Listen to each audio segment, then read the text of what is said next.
Welcome back. Today, I did not expect to be making this video. I was prioritizing the interrogation video like the poll suggested. Thank you all for voting. Still didn't make it that easy, but the interrogation won out, so I've been prioritizing that, and it is still just taking way longer than I thought it would. So when I checked the docket, I realized there have been so many filings since last I've checked in with it. If I don't catch up now, I'm never going to catch up, and it's just going to be a mess.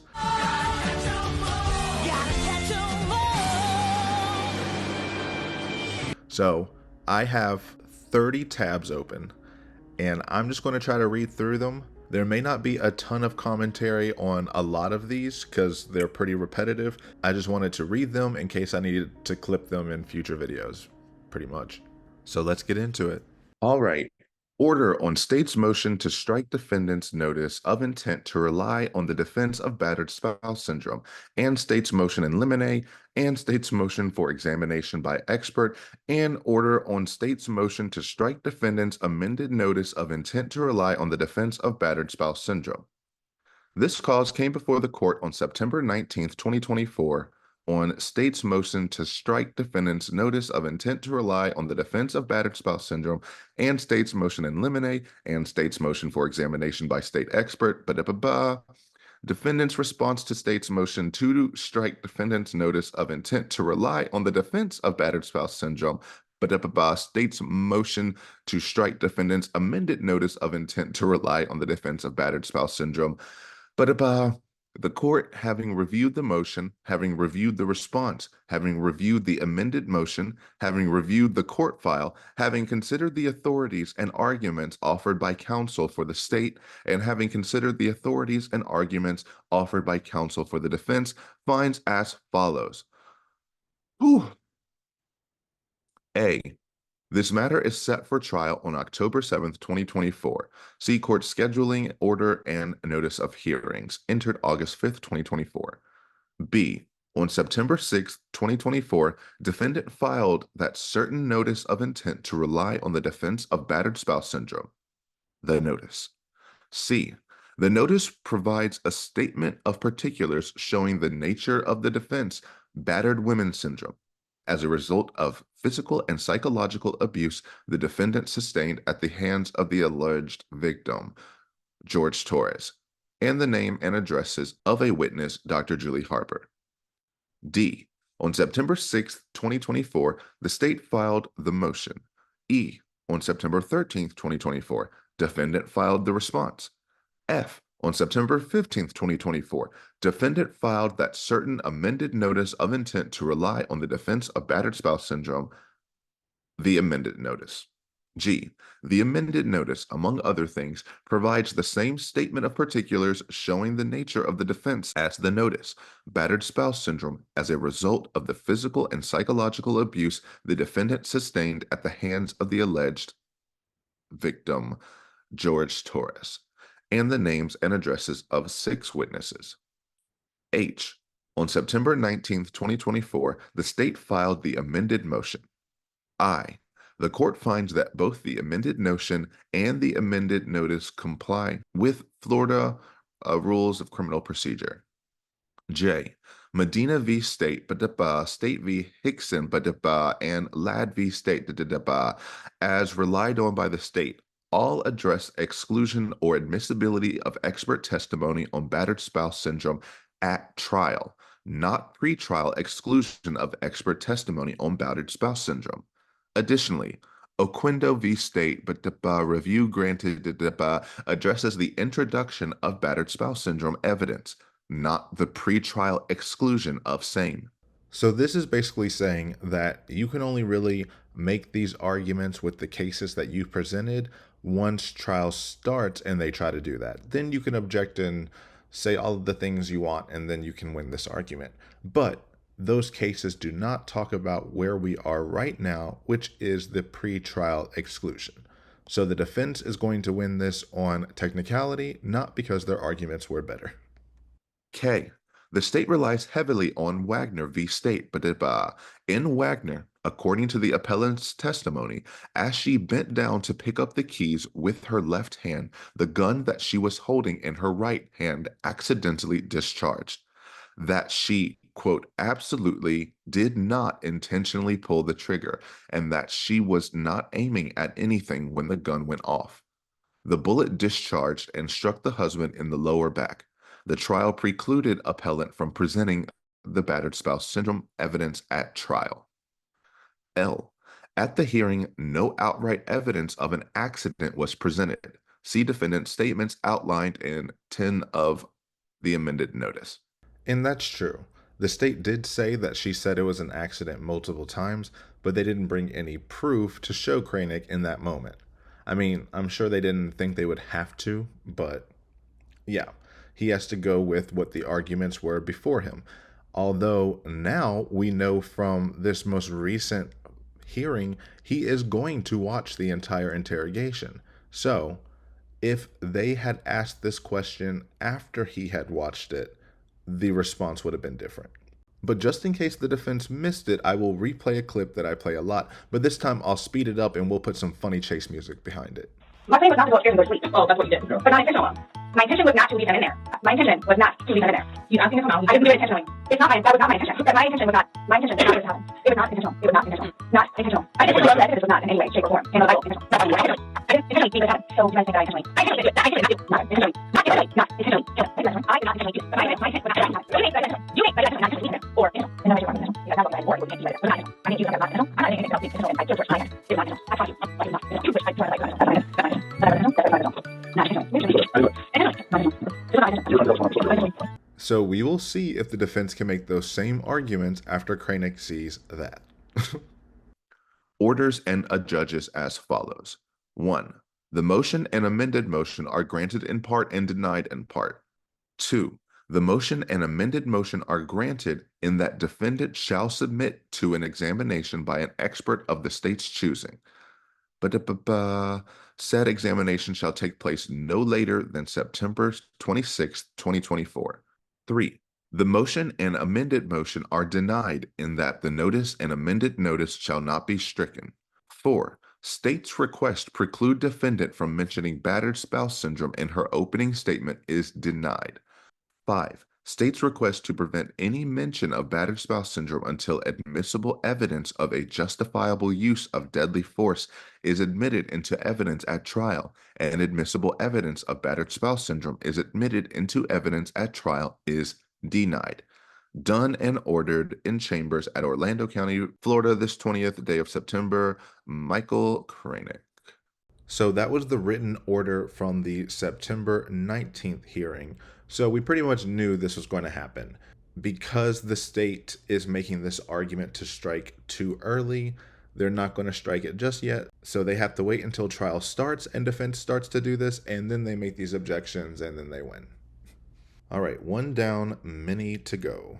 Motion to amend order for investigator. Comes now the defendant, Sarah Boone, by and through undersigned counsel, and files this motion for determination of indigency and costs and says, 1, the defendant is charged with second-degree murder. 2, the defendant has previously been determined to be indigent. 3, the undersigned counsel, Attorney James Owens, filed the appearance of counsel on this case on August 30th, 2024. 4, Prison Break Investigations, a licensed investigator contracted with the Judicial Administrative Commission, operating in accordance with rates, terms, and conditions set for by Florida statutes and the JAC contract, policies, and procedures were previously appointed to act as investigator for the defendant in the above referenced matter. 5, on August 8th, 2024, the JAC approved an order allowing $10,000 200 hours in investigative hours, and $1,000 in travel to this case to then pro se defendant Sarah Boone. 6, as of August 30th, 2024, there is a remainder of 138.90 hours or 6,945 left on the order issued on August 8th, 2024 under pro se defendant Sarah Boone. 7, the undersigned counsel requests that the remainder of the hours be transferred to the pro se defendant Sarah Boone to Attorney James Owens effective August 30th, 2024. allowing Attorney James Owens the authorization to certify investigator invoices. Wherefore, the defendant requests this honorable court grant his request and find the defendant indigent for purposes of costs only. James Owens, James Owens. Yeah, so that motion is basically saying, can you give me Mr. Billy Lane's piggy bank so I can try to stretch it a mile? Yeah, so because Kranek said that we're not going to give you any more money, but Billy Lane was given $10,000, so you can have it. Which is fine. I'm shocked that there was that much left, so go for it. All right. 3. Motion to incur cost for lodging for private investigator during trial. Comes now the defendant by and through undersigned counsel and moves the court for the entry of an order to incur the additional cost of a private investigator to assist him in the preparation of his defense in the above style costs to be paid by the Judicial Administrative Commission and as grounds therefore would show: 1. The defendant was found by this court to be indigent and remains so. 2. Prison Break Investigations, a licensed investigator contracted with the Judicial Administrative Commissions, operating in accordance with rates, terms, and conditions set for.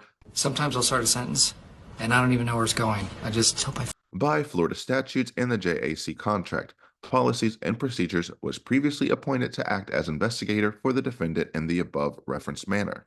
3. The undersigned counsel has determined that Prison Break Investigations investigator Billy Lane's presence is necessary for his assistance during the upcoming trial. Investigator Billy Lane, Prison Break Investigations, is not located in the 9th Judicial Circuit and travels more than 50 miles to court. Counsel would also like to request that reimbursement be granted to Investigator Billy Lane, Prison Break Investigations, for lodging expenses and per diem during the trial period at the current rates authorized by the JAC.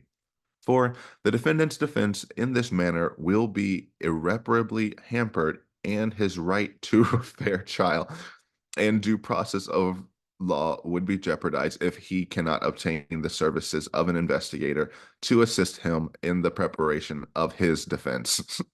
Wherefore, the defendant respectfully requests the court's order granting additional investigative funds and authorized for payment by the Judicial Administrative Commission. Certificate of Service, James Owens, James Owens. I know that was standard language, but he didn't change the pronouns. That's why I had like a little giggle. But this is basically pay for this man's hotel while he is in 3 weeks of hell. And that's fair enough. Moving on. 4. Motion for court-appointed experts to produce reports. Come now the state of Florida by and through the undersigned Assistant State Attorney and requests that court appoint clinical psychologist Dr. Michael Brannon and court-appointed crime scene reconstructionist death investigator Dr. Michael Birkland produce reports of their findings prior to trial. 1. The defense filed motions for the appointment of Dr. Michael Brannon and Dr. Michael Birkland on September 18, 2024. 2. The court granted the motion to appoint these doctors on September 19, 2024. 3. The state requested that these doctors provide written report prior to trial. 4. The defense objects to this request by the state. 5. Neither Dr. Brannon nor Dr. Birkland were listed on the defense's amended witness list in this case. 6. The state has not previously had an opportunity to depose them. 7. The case at bar is currently set for trial on October 7, 2024. 8. Therefore, the state would request that both Dr. Michael Brannon and Dr. Michael Birkland provide written reports regarding their findings to the state and defense prior to the close of business on September 26, 2024. Certified copy, Dave Cacciatore. Haven't heard you in a while. And I think that's fair. The defense is adding all of these expert witnesses at the last possible second, so I think it's only fair that they need to produce reports that the state can look at so that they know what they're going to be testifying to. Obviously, I understand that is very hard to do under the time constraints, but I don't think that it's bad to ask at least. Okay, moving on. 5. Oh my gosh, 5 of 30. Wow. Order on defendant's amended motion to appoint forensic psychologist. This matter has come before the court upon defendant's amended motion to a court forensic psychologist. The court, having reviewed the motion in and the response of the Justice Administrative Commission, and being otherwise fully advised by the premises, it is hereby ordered and adjudged as follows. 1. The defendant's amended motion to appoint forensic psychologist expert is hereby granted. 2. Julie Harper is appointed as forensic psychologist expert to assist the defense.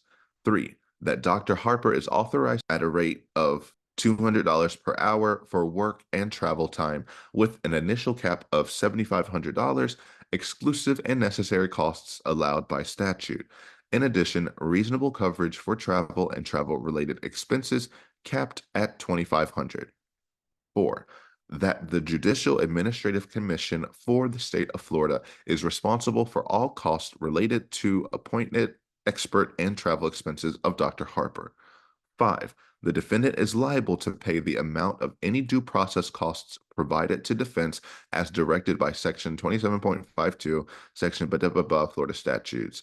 If the defendant is convicted, the court is responsible for determining the amount of the obligation to be imposed as a lien against the defendant. Done and ordered in Orlando, Orange County, Florida, noon pro tune to September 2nd, 2024. Honorable Michael Kranek. I don't know if I said that term right, but basically it means back pay. So even though we are past August 30th, they've been doing work at that time. So they need to get paid for the work they've already done and then future work. So yeah, this is going to be the same language for all of the expert witnesses. But the one thing that was interesting to me was point 5, which says that the defendant is liable to pay back the amount of any due process costs provided to defense as directed by meaning that all of these resources that she's been using, because I know some people think that it's really unfair that she has access to all of these things, this investigator, the lawyer, the expert witnesses. It seemingly never ends the things she has access to. But if she is convicted, she has to pay for all of that. Or the judge gets to decide how much she has to pay back. So she keeps asking for this, asking for that. Now she wants the fucking hair and makeup. If she actually got that, she would have to pay for them as well. So it's almost comical that she keeps hiring all these things because they're resources that she has at her disposal, with a case that has a 99.999991% chance of getting a conviction. Wild work to me. And she's not going to realize that. So that means that after she's convicted, if she were to make money for a book deal or selling her letters, maybe she could do like a, what's it called? Oh, crap. What's it called? It's where desperate celebrities try to get some fast cash. What is it called? Cameo. There we go. Cameo. She can write her letters and sell them like cameos. Give them a shout out. She'll, tell off your coworker in only the way that she can. That actually would be really funny for her to just sell letters roasting people. Regardless, if she did turn that into a lucrative business, which I will now copyright and claim ownership of, it wouldn't matter because she has to pay back these costs first before she could actually make any money for herself. I wonder if that also applies to any money anyone else gives her. It would have to, right? Like if someone tries to put money on her books for commissary, would that money have to go towards this lien first? Or is it just money that she makes separately? I think it would be any money that she receives would have to go towards this lien. Who knows? Maybe she has fans out there who are willing to pay. She probably does. She could probably flirt with someone to get him to pay. But yeah, keep that in mind. All of the resources that she is draining, she will have to pay back if she is found guilty. If she's found innocent, she doesn't have to, which is a nice thing that the American government does. It's like, hey, if you're actually as innocent as you say you are, here's all these resources, prove it. If not, run me my money back, because America is basically a loan shark anyway. Then we bring back Zordon on the screen and he tells you exactly how much you owe, when you can pay it, and that he objects to any response you have. So take some solace in that at least. Moving on. 6. Order on defendant's amended motion to appoint forensic psychologist. Did I not do this? I thought we just did this. I think we just did this. Okay. All right, this is 6. Order on defendant's motion to appoint clinical psychologist. This matter has come before the court upon defendant's motion to appoint clinical psychologist.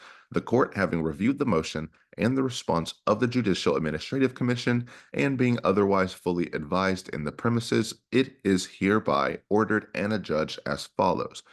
1. The defendant's motion to appoint clinical psychologist expert is hereby granted. 2. Dr. Michael Brannon is appointed as clinical psychologist expert to assist the defense. 3. That Dr. Brannon is authorized at a rate of $160 per hour for the out-of-court services and $170 per hour for in-court testimony with an initial cap of $7,500, exclusive of necessary costs allowed by statute. In addition, reasonable coverage for travel and travel-related expenses capped at $2,500. 4. That the Judicial Administrative Commission for the state of Florida is responsible for all costs related to appointed expert and travel expenses to Dr. Brannon. 5. The defendant is liable to pay the amount of any due process costs provided to defense as directed by sections blah, blah, blah, blah. If the defendant is convicted, the court is responsible for determining the amount of the obligation to be imposed as a lien against the defendant. Done and ordered in Orlando, Orange County, Florida, Honorable Michael Kranek. So basically the exact same information. The other one was a forensic psychologist, and this is a clinical psychologist. There is a bit of a difference. A forensic psychologist basically intersects psychology and law. So it's looking at the psychology from a legal standpoint. This is when you're talking about pleading insanity defenses. This is when you're talking about mental states, diminished capacity, all of those things that pertain to legal definitions. That's where forensic psychologist really parses that out. A clinical psychologist is more in the traditional diagnostic sense of they are actually assessing her mental health in the broader sense and not necessarily interpreting it through a legal context. So based off of these witnesses so far, her mental state is what they are going to harp on a lot. Which to me says that they know it wasn't actually self-defense, that they're going to have to say she thought it was self-defense in that moment, even though there's no evidence to prove there was. Moving on.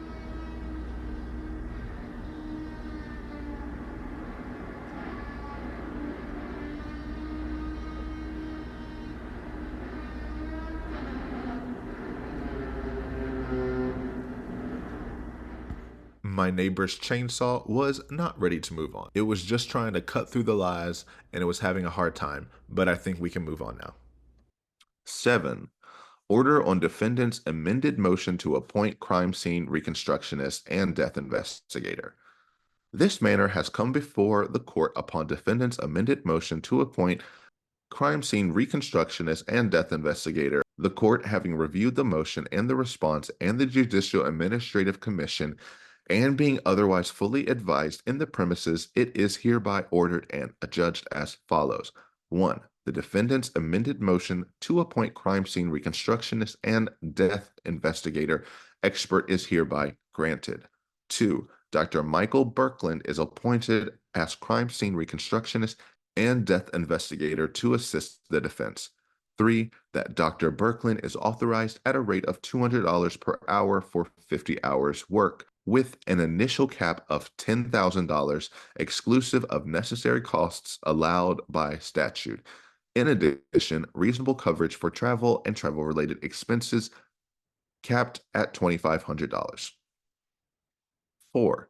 That the Judicial Administrative Commission for the state of Florida is responsible for all costs related to appointed expert and travel expenses to Dr. Birkland. 5. The defendant is liable to pay the amount of any due process costs provided to defense as directed by section that if the defendant is convicted, the court is responsible for determining the amount of the obligation to be imposed as a lien against the defendant. Done and ordered in Orlando, Orange County, Florida, noon pro tune to September 2nd, 2024. All right, that is them hiring their crime scene reconstructionist / death investigator. I feel particularly bad for this investigator because I'm like, what do you do now? Because a crime scene reconstructionist is exactly what it sounds like. They reconstruct the crime in order to provide a different narrative or a narrative most favorable to whoever is paying the bill. And a crime scene reconstructionist / death investigator would have been very helpful to try to support that it was an accident, because they can, reset up the situation to show, oh, this happened just accidentally. There wasn't a lot of intention. Just because there's so much unusualness to the case, you could probably sow enough doubt to say, here's a lineup of circumstances that could have been accidental and there's not a lot of intent behind anything. So because there's no rationale or thought behind it, it is unintentional, accidental, etc. However, now that they have officially shifted to self-defense, intentional self-defense, because if it was ideal, in her ideal world, she would be able to run accidental, unintentional, battered spouse self-defense. That's what she wanted ideally. Now she realizes she can't do that, so it is 100% self-defense.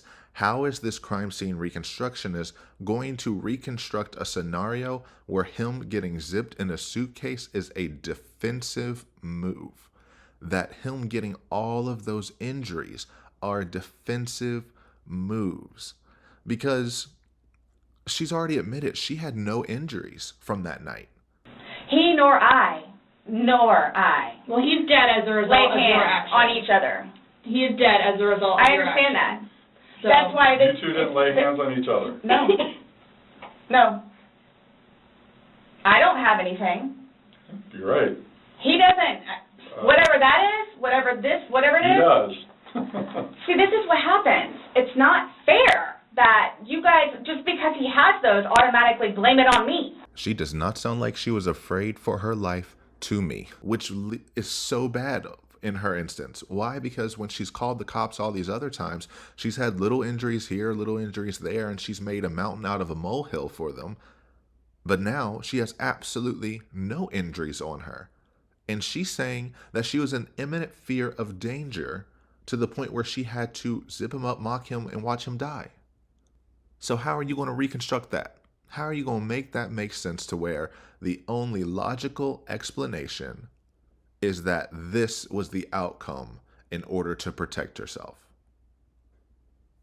Because they could look at injuries on him and past injuries on him in order to support that there were past incidents where there was violence, but the state isn't denying that. So it's not going to help much there either. It is rough. And it's really all shot down by those videos. Because you can paint a narrative to set up the scene a little differently and to make it as ambiguous as possible, but she can't be an imminent threat when she's filming and mocking him. It completely counteracts. She's not afraid one bit. And she's definitely not afraid of him getting out. Because he's asking for help. She's acknowledging she's not going to. And speaking of reconstruction or trying to replay the timeline, there is one theory that I heard about in the comments that was really interesting to me. And they said that on another channel, so it's like, playing telephone, a comment under my video talked about a comment under another video that posited this idea that George had it that night and that he was leaving her for good. Because we do know from the brother that in the past he has left her and that she has come to get him by calling him and, saying whatever she needs to say to get him back over. And that's why they had the issues of she kicked him out, take him back, kicked him out, take him back. And that's when the family made their ultimatum of either you stay here or you go there. And we know that he went there. So this theory is positing that he had enough and that he was trying to leave for good, which kind of lines up with everyone else, especially you have the neighbor who is saying that he heard arguing starting from 7:30 and that he heard them say, I hate you, a whole bunch of times.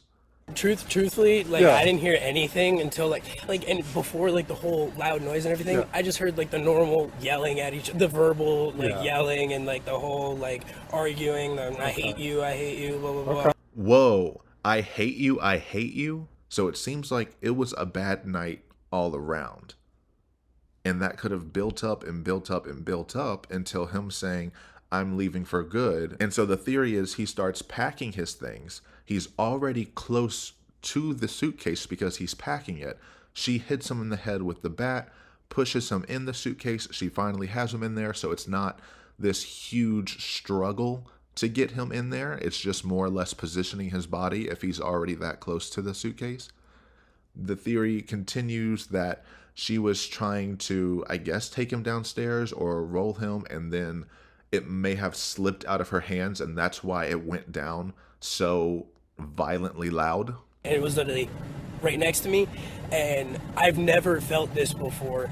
But that night, I was explaining to him the next day because he had said he heard the noise, and I was like, dude, I felt the wall shake. Like, it was literally like such a powerful hit against the wall, like the wall shook, and I felt it. And then because of the positioning of their stairs, when it fell down at the bottom of the stairs, she would have had to drag it over into the middle of the living room where we see her take the videos. And we see that the top of the suitcase, the zipper opening, is on the bottom, and you can see just the bars from the handle and the wheels are facing upward, and he's pushing up. So it's quite literally impossible for him to have unzipped it, especially after drinking, after being knocked out, after being pushed down a flight of stairs, after having all of these injuries. And she said he had 2 little fingers trying to get out. I believe that she drug him over there, tried to have him propped up, but then because it's top heavy or forward heavy, it tipped over and fell flat. And so then when it fell over, she probably, as she was going to go sit on the couch or whatever, she probably thought it was funny, laughed, and started taking out her phone. And then those videos are what sealed her fate. And I love it. I love it so much because it's because of her insistence on recording everything in their relationship in order to manipulate that. It's her insistence of having control over the shared phone they have and having that be the thing that sends you to jail after you use that phone to send him to jail so many times just feels chef's kiss, honestly. So I don't know about the validity of that theory, but it is interesting. The biggest reason I will question the validity is because George did seem to be so codependent on her. So him wanting to leave one night, doesn't match what we have heard. However, we do know he has left. So he does have a history of he has done that in the past. We don't know what leads to that, what his breaking point is. But imagine you are Sarah thinking you're entitled to everyone. You say that he beats you all the time. He does this, he does that. And we know that in the phone call that night he had with his brother, that she was yelling, tell him what you do to me. You beat me this, you beat me that. Because she always yelled that when he was on the phone to make sure anyone on the other line could hear. And in this instance, the brother could hear. And this is going to bite her in the ass now as well. And we're talking, and then he's talking to me about when we was kids. And then, like a couple minutes after that, that's when I hear in the back start arguing with him. No, I have to call my brother. I have to talk to him. And he's like, no, I'm talking to my brother. It was her phone, so. And then she starts arguing and telling him that, no, tell him what you've been doing to me. You choked me, this and that. But he was calm. And he was like, okay, I gotta let you go. And then he said, I love you. And then I told him I love you. So you guys know that there's domestic between the two? Between them. And I told him, get out of there, get out of there. I would tell him, leave. And what's crazy is that he would leave, come here, and she would call and tell him to come back, and she would come and get him. Because imagine her feeling like that and then being told, I'm leaving for good. I'm going to go pack. After everything I've done for you, after everything you've done to me, and you're going to leave me? Absolutely not. Do all this. Now you're rageful. This is for everything you've done to me. You think you're going to leave me? You think you're going to pack your stuff and just leave? I'm going to pack you up and show you if you really want to leave, you can leave. But this is for everything you've done to me. I don't know, right? But it's almost as good as any of these other theories, because the more you look into it, the more nuance there is, the more confused you become, the more possibilities that are up in the air. And she's never going to tell the full truth. So we will only have these theories. In my mind, this theory, it makes sense on some level and would be absolutely horrific if it is true. But it would all align with her behaviors and her reactions, and how it was seemingly this amazing day, and then it automatically made this flip. Although you said it's hide and seek, so how are you going to turn hide and seek into a self-defense now? And this also explains why this story makes no sense overall, because we know she's making it up, right? But if she is making up every aspect of it, and she had little under 12 hours to do that. Because another theory of mine, on top of being drunk / sobering up / being freaked out because you have a dead body in front of you and you don't know what to do / you're ignoring Brian's calls all morning until you finally decide to answer, and now you're horrified. Now you have to act like, I'm surprised, I'm shocked, I'm this, I'm that. Sorry about that tangent. We're going to recenter. Yes, hiring a death investigator to make this self-defense is ludicrous. Good luck, sir. I hope you take your big bag of money, go about your life, and hopefully your reputation doesn't go to shit because of this.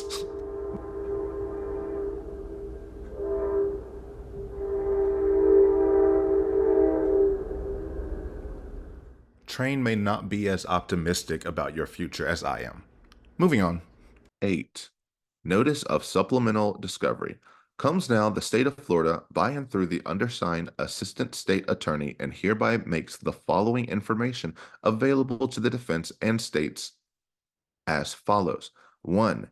Abraham Moreno gave a statement to law enforcement in this case, which has been provided in discovery pages 237 through 247. 2. The undersigned Assistant State Attorney spoke with Mr. Moreno in advance of trial on September 23, 2024. 3.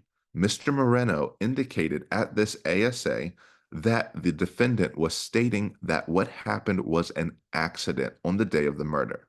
Mr. Moreno said that the defendant stated that she was, quote, teaching him a lesson and things got out of hand, and that she fell asleep. Mr. Moreno recalls the defendant making this statement prior to law enforcement arriving on scene. Now, on this channel, we are well familiar with Mr. Abraham Moreno because he gave an interview, and he was in that interview video that we did and talked to Chelsea about what happened on the scene. I had not heard this statement before, because on the scene, he only talked about, or it wasn't on the scene, it was a few days afterwards, but he talked about what she did while the investigation was going on. So what I'm hearing right now is him saying that he heard her say it was an accident, saying I was teaching him a lesson gone wrong. This also tracks with the theory that we just went over. If he was trying to leave her, she needed to teach him a lesson. So you know your place, which is right here and wherever I say it is. But what have you? I told you that she had gone around and talked to some of the neighbors before the police arrived because she wanted to paint that story. She also said that the day prior, on that weekend, that George had drug her down the steps by her hair. And she was saying that to try to make it seem like she was the victim and not him. But then once she realized how bad that looked on her, she completely flipped, and it's, oh, it was such a great day. It was just nothing bad had ever happened. We've had great days, good days. It was just an accident. None of this was intentional. When before the police showed up, it's, I was teaching him a lesson gone wrong. And she actually said I was teaching him a lesson gone wrong, what he's saying here, before she said he pulled me down the stairs, because she's continuously trying to edit and fill the holes as they come up. So she realizes that she told them she was teaching them a lesson. She didn't tell them what for. Now she has to go behind the detectives' backs while they're in the house conducting their own investigation. When they told her to sit her butt down and to not talk to anybody else, she could not do that, so she went and talked to everybody else. And that's when she told them that he drug her by her hair. The last physical fight that they had, she mentioned it to me, Melissa, and Mr. G when she got arrested. When we were all standing outside, and she's like, I want to speak to you. And G walked over to an officer and said, is it okay she speaks to us? They said we would prefer not, but that is her choice. Right. We did not ask her any questions. She had told us that a couple of days ago they got into a fight where he grabbed her by her hair and dragged her down the steps. Okay. And that would probably be a day or two before this situation happened. Which is something she never told police, even to this day. And sorry, I was misquoting. It was, I was teaching him a lesson and things got out of hand. Like, what does that mean? Things just happened to get out of hand. Yeah, did the suitcase get out of your hand and that's why it fell down the steps? Is that where things got out of hand? Or back when the shouting and then when things got quiet for the half hour and then he somehow gets zipped up in there? When exactly did things get out of hand? You know what didn't get out of your hand? Your phone. It stayed right in your hand. You had a good, firm grip on it, and you made sure that it worked. But yeah, I am glad that the state came and reached back out to Mr. Moreno, because Cranick only denied the state's motion because they didn't submit any evidence that it was an accident. So then they talked to Mr. Moreno, and he says, she actually did tell me it was an accident. And because he is dating what he just said to them at a different time than what I just showed you, it leads more credence for me. Now, if he had said that he said those words to the detectives during that interview, then I would be like, okay, that's not really what you said. You said this, which is similar. But no, these are two stories that she told him over the period of the day. I said in that video that I thought he was there for a reason. I thought he would be important because he is a childhood friend of George back in Philadelphia. Like they grew up on the same street or something like that. And then just happened to meet when they moved to Florida in Orange County in this same apartment complex where Abraham was working and then George was living. And apparently they had only reconnected a few months before this. So I thought that he was there at that perfect time, unfortunately, to witness something horrible. But I got a feeling that he was going to be an important witness, and I still think he will be. So here is that evidence of it was an accident. And we have someone who is going to testify that that's what she said it was. It actually wasn't an accident, but she claimed accident from the beginning. But yeah, moving on. Certified David Cacciatore Jr. 9. Order on amended motion for attorney's fees. This cause having come on to be heard upon the defendant's amended motion for attorney's fees, and after the court having been duly advised in its premises, it is hereby ordered and adjudged as follows. 1. That the defendant's amended motion for granting for attorney's fees is hereby granted. 2. That the Florida legislature and the Justice Administrative Commission have set a flat fee of $15,000 or an hourly rate of $100 per hour for the representation of an indigent defendant in a second-degree murder case. It is hereby ordered and adjudged that the total attorney's fees approved by the court is $15,000, and said fees shall be payable to Frank J. Bankowitz, Florida Bar, and that the Justice Administrative Commission shall process said billing for payment by the state of Florida upon receipt of a copy of this order, done and ordered in Orange County, Florida, on the date shown on the electronic signature. Lisa T. Muñoz, Circuit Court Judge. I believe she is the Chief Judge. Now, this comes from the 3 past lawyers having a 3-way deadlock trying to get paid. So Miss Cashman, the 8th lawyer, Mr. Hobson, the 7th lawyer, and Mr. Bankowitz, the 6th lawyer, all never got paid for what they did and the abuse they had to go through while representing Miss Paulson. So they were asking to get their shmoney, and the JAC said, we pay a flat fee of $15,000 in total. So they wanted all 3 of these lawyers to split $15,000 for everything that they did in Miss Paulson's case.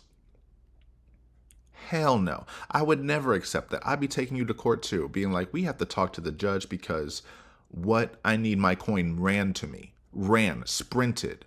Usain bolted into my account after having to deal with this troglodyte whose only purpose is to come out yelling at cave dwellers. So they had this hearing where I was worried because the JAC said that they only have a max of 200% of the flat fee, which would have been $30,000, which in my mind, if we were going to go there, I would have done $30,000 split 3 ways, each get $10,000. You should get $15,000. However, I get it. If we have that max, I think that's the best outcome. However, this judge, the site judge, chief judge of this courthouse said, pay them all. All of them got $15,000. I said, yes, ma'am. That is someone who gets it. And how do we know she got it? Because she made her opinions clear up front. And I will tell you that I am very familiar with Ms. Boone's case because she has gone through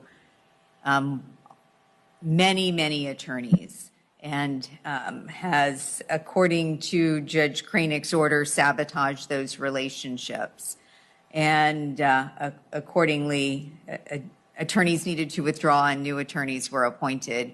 And I do recognize that a lot of work was done for Ms. Boone.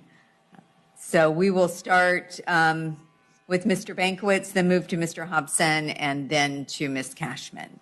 So it's never a good idea when the site judge says, 1, I know exactly who you are, and 2, you sabotaged all of these relationships. Kranick never said in his order technically the word sabotaged. However, that's what she took from it, and that's what everyone else sees, which is indicative to me of more like what an appellate court might see as well. Seeing another judge's opinion on what they're seeing, because that's basically what it is, judges judging judges. I think they will also see the reality similar to this judge of she has sabotaged all of these things. Looking at the totality of the circumstances, there is nothing to appeal here. Well, I mean, you can appeal whatever you want. There's no appeal to be won here. Moving on. 9. Order approving payment of attorney's fees. This cause having come before the court upon the motion of attorney's fees pursuant to filed by Patricia A. Cashman, Esquire. I know that's right.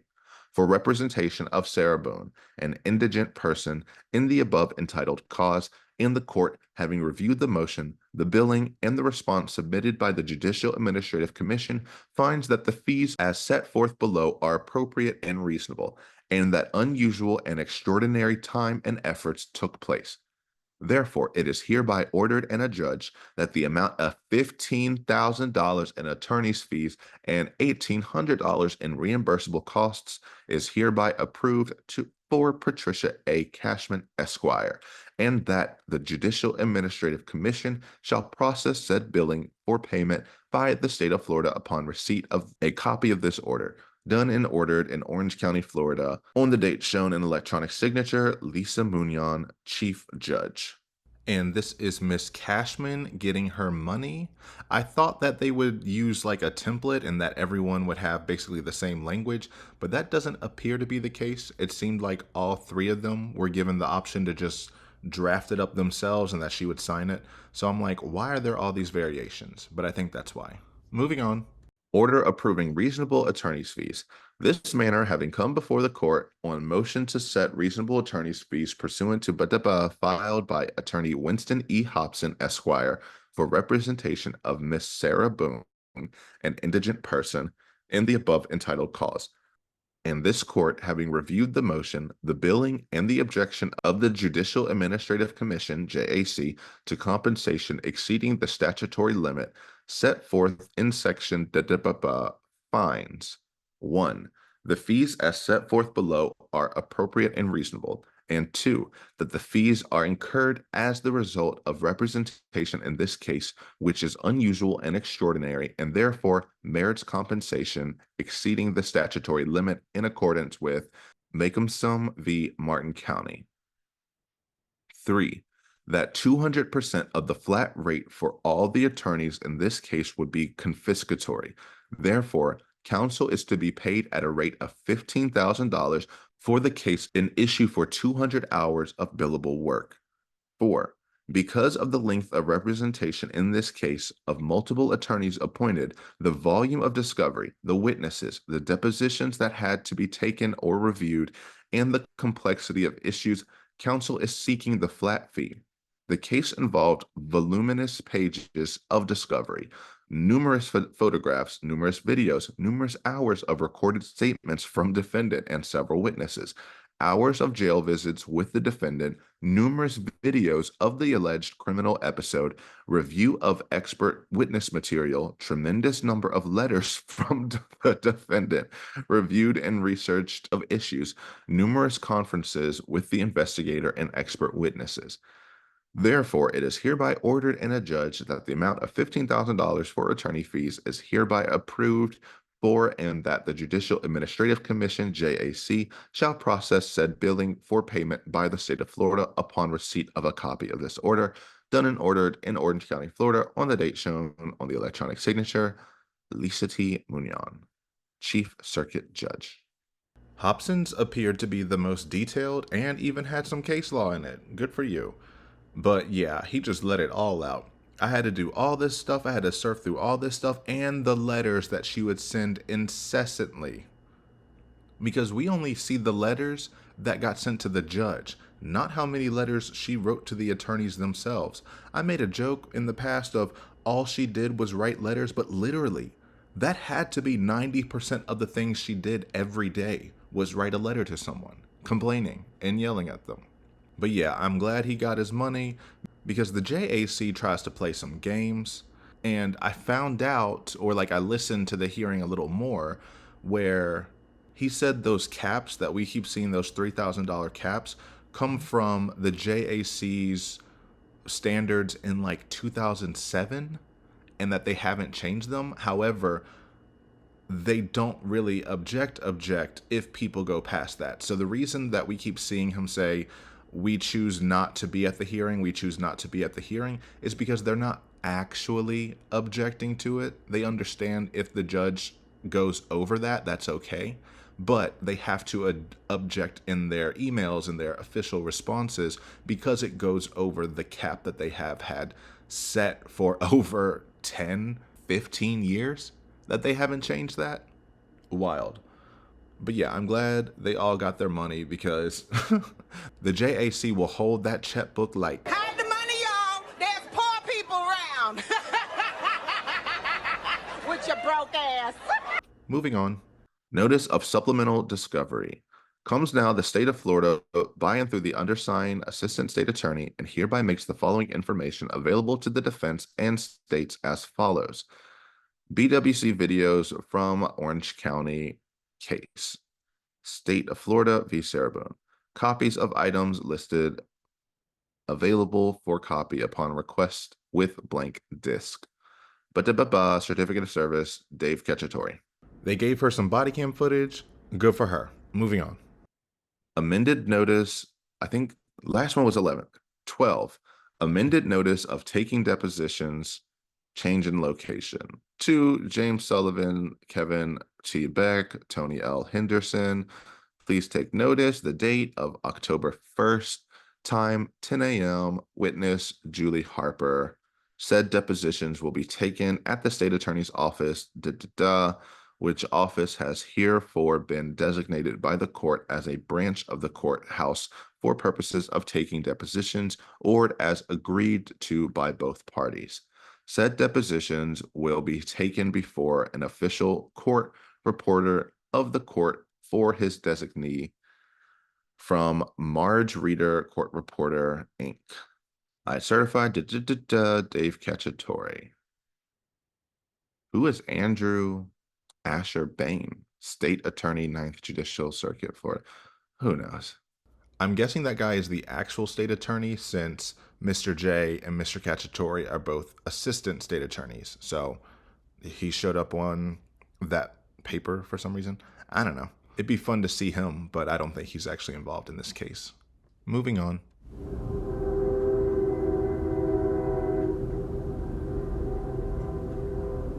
Every time I think we're finished, Linda has one more thing to say.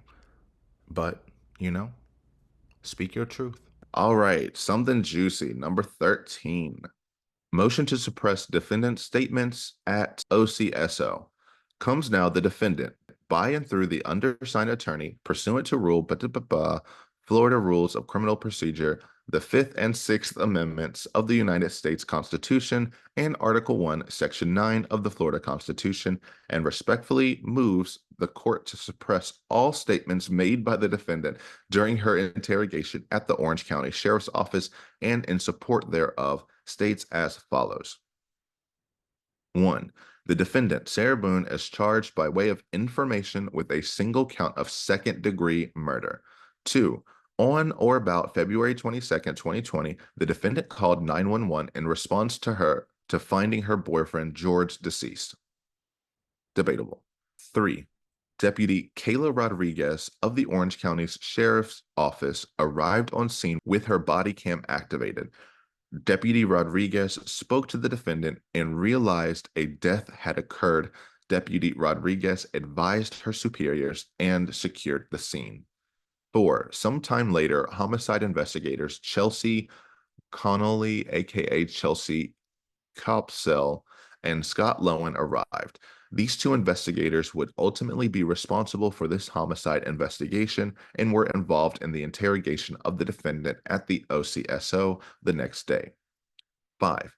The defendant was ordered to remain on the scene while the OCSO conducted their investigation. The defendant stayed outside of her apartment for approximately 14 hours during this time. Now, I did not expect it to be 14 hours. That is a long time. That really explains why when they took her interview in the car, she sounded exhausted. I don't know if they took it at the very end of the 14 hours, but also, I don't really believe that. I don't know if I believe that. Because they got there at around 1. So 14 hours would be 3 a.m. So she was out there till 3 a.m. Huh. Okay. I mean, I guess theoretically, but I don't think it would take that long to process that scene, but I could be wrong. So some questionable details already, but still, she was out there for a long time. Which explains why she told everything to everyone, even though they told her not to. I bet she wished she went back and didn't say a word now, but alas, she did. And now you're going to try to get them thrown out because they were so horrible. Everything she said the worst possible things that you could come up with in a scenario like this. It's like in her attempts to cover it up, she ironically sought the worst lies imaginable, strung them together, and then is just looking you dead in the eye, telling you it is unintentionally intentional because it was self-defense on a good day. What are you not understanding? 6. At some point, the defendant was asked to get into a vehicle with Detective Copsell and Detective Lowen. Once inside, Detective Copsell recorded an interrogation with the defendant after partially reading her Miranda rights. I was waiting for Miranda to come in there and nobody came in there. I was waiting for her. Omitting the final question. The defendant was advised this recorded interrogation was routine protocol, an official procedure for any death investigation. 7. During the investigation, Detective Copsell asked to see the defendant's phone. The defendant complied and gave the phone to the detective. The defendant was asked to unlock her phone, and she complied with the demands of the lead investigator. She sure did. And what about it? She sure did. She didn't have to. She didn't even put up a fight. She was too busy trying to prove her innocence and trying to make sure that people think that she's innocent that she said, "Yep, All my rights out the window. Take it all. You need me to sign something? I'll sign my voice away right now. Where's Ursula? 8. After Detective Copsell had the defendant's phone for a period of time, she came back and told the defendant that she was taking the phone. Detective Copsell asked the defendant to sign a form releasing it to the OCSO for further investigation. The defendant acquiesced to authority and signed the form. 9. The defendant was told that one of the detectives would return her phone to the defendant at her apartment in Winter Park the following afternoon. Now, does anybody believe that? The police can, stretch the truth, but does anyone actually believe they said, we will be back here tomorrow afternoon to give you your phone? But wait, we first need to take it in for evidence, just to look at everything, just to make sure there, and then we will give it back. You can't be serious. It's just like I keep saying, her lies are like the most obvious dumb lies anyone could ever come up with. Because the normal lie is just, they said I could get my phone back the next day. They were a little vague. They didn't really tell me how things were going to work. So I just assumed that, maybe they would come to me or maybe I went to them, and that's why I called them first. No, they told me they were going to come back to my apartment and hand deliver a key piece of evidence to me personally. And when they didn't do that, 10. Later that evening, the defendant moved to her ex-husband's home, Brian Boone, for the night. Using her ex-husband's phone, the defendant called lead detective Chelsea Copsell to express her concern that Detective Copsell was not being truthful about law enforcement motives as it relates to the defendant. The defendant told the detectives she believed they were trying to trick her. Now this I do believe. I absolutely believe she was so paranoid that day that of course she called them back. But first of all, he said moved to her ex-husband's place. That's a little intense for me, not even just saying over there. But if you're admitting that you moved over there, then why would you think the detectives would come back to your apartment if you didn't tell them to go back to Brian's apartment? Whatever, that's a little detail, doesn't matter. But I definitely believe you were paranoid as soon as you were over there pacing, saying you don't have your phone. You started remembering all the things that are on your phone, all the things that they could be looking at. Because originally, you thought they were just going to take the phone, look at it, scan it, and then they just give it back to you. And then they'll ask you about some stuff later. Then when they took it, you start freaking out. And then you're saying, well, maybe they're not going to come back to me. Maybe they're trying to trick me. Why would they be trying to trick you if you didn't do this? You admitted to killing him. That is so wild to me. You are trying to trick me because I told you that I took someone else's life, and now you're going to tell me you're going to take me to jail. So what's up? Why are you lying to me? I just told you I ended someone's life. Why are we here? 11. The detective assured the defendant that they were not trying to trick her or implicate her, but that the following day the defendant needed to drive to the Orange County Sheriff's Office to retrieve her phone. The detective explained that the reason for the change in plans was because she was pregnant and not feeling well. I highly doubt they said that they were not implicating you. That is such a weirdly specific word. But maybe you did say that word. Maybe you were just throwing out words, freaking out, and they were just trying to pacify you, saying, come by the next day. She's mad because they lied. Yeah. What about it? They can lie to you. You still went. You did not have to go to the police station. You wanted to. For your own gain. Choices you decided to make. You could have at least had them come get you, make it a little hard.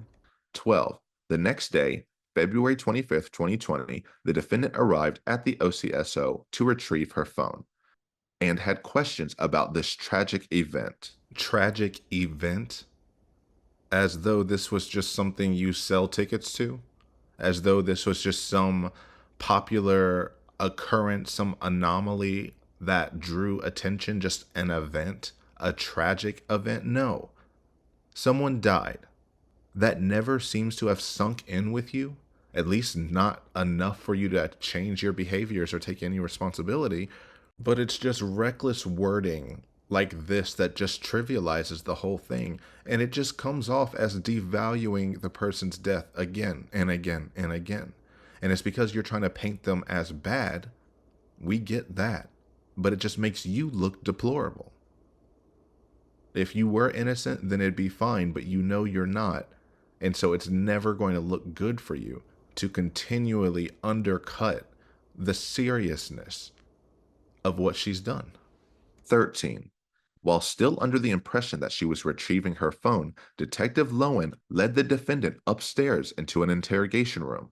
A custodial interrogation ensued. Immediately after the interrogation, the defendant was arrested and charged with the offense above. 14. This approximate 2-hour interrogation was recorded. 15. The initial dialogue between Detective Kopsel and the defendant, Sarah Boone. Detective: I'm going to have you sit in the green chair. I'm going to have you sit in the green chair that doesn't move. Detective: Appreciate you coming in. Sarah Boone: Yes, ma'am. And I want to ask about these whenever you have a moment, referring to her written notes with questions. Detective: Sure. Appreciate you coming in. Yes, ma'am. And I want to ask you about these whenever we have a moment. Sure. Detective: So obviously he received his autopsy. Detective: So I'm going to read you your rights again because we have to talk about that. Detective: And we're not done talking about the incident. Detective: We just have to do it. Sarah Boone: Just like we did yesterday? Sarah Boone: Normal protocol? Detective: Just like we did yesterday. So obviously, he received his autopsy.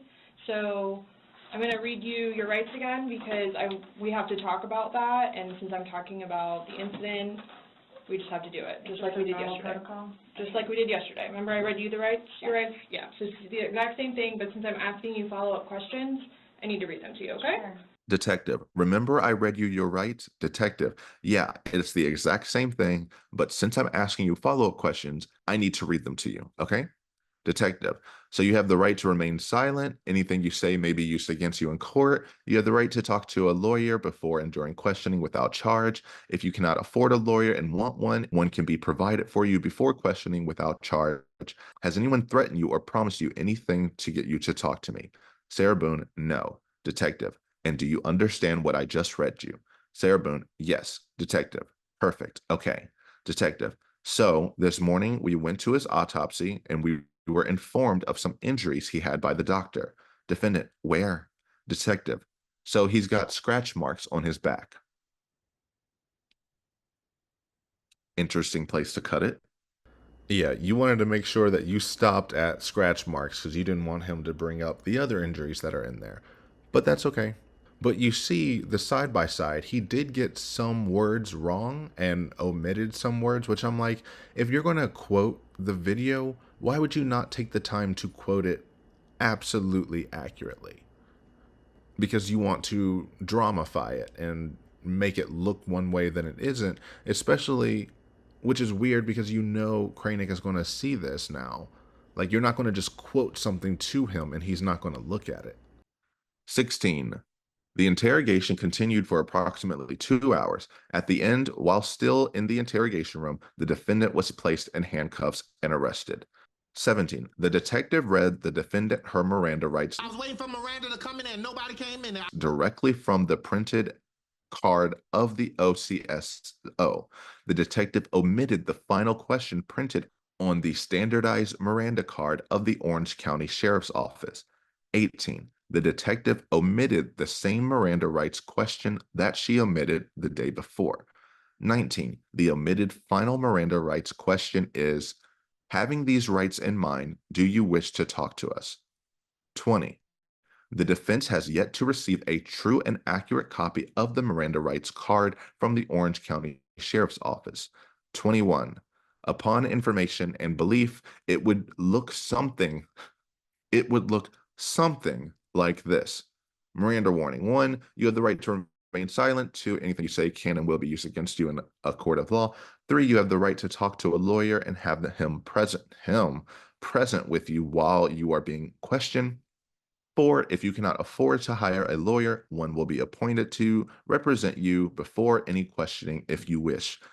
5, you can decide at any time to exercise these rights and not answer any questions or make any statements. Waiver, do you understand each of these rights I have explained to you? Having these rights in mind, do you wish to talk to us now? Okay, but this is completely different than the questions she asked, wording-wise. Like, completely different. I don't understand. If you didn't get the Miranda card from the OCSO or whatever, then why would you just photocopy another random Miranda card on there?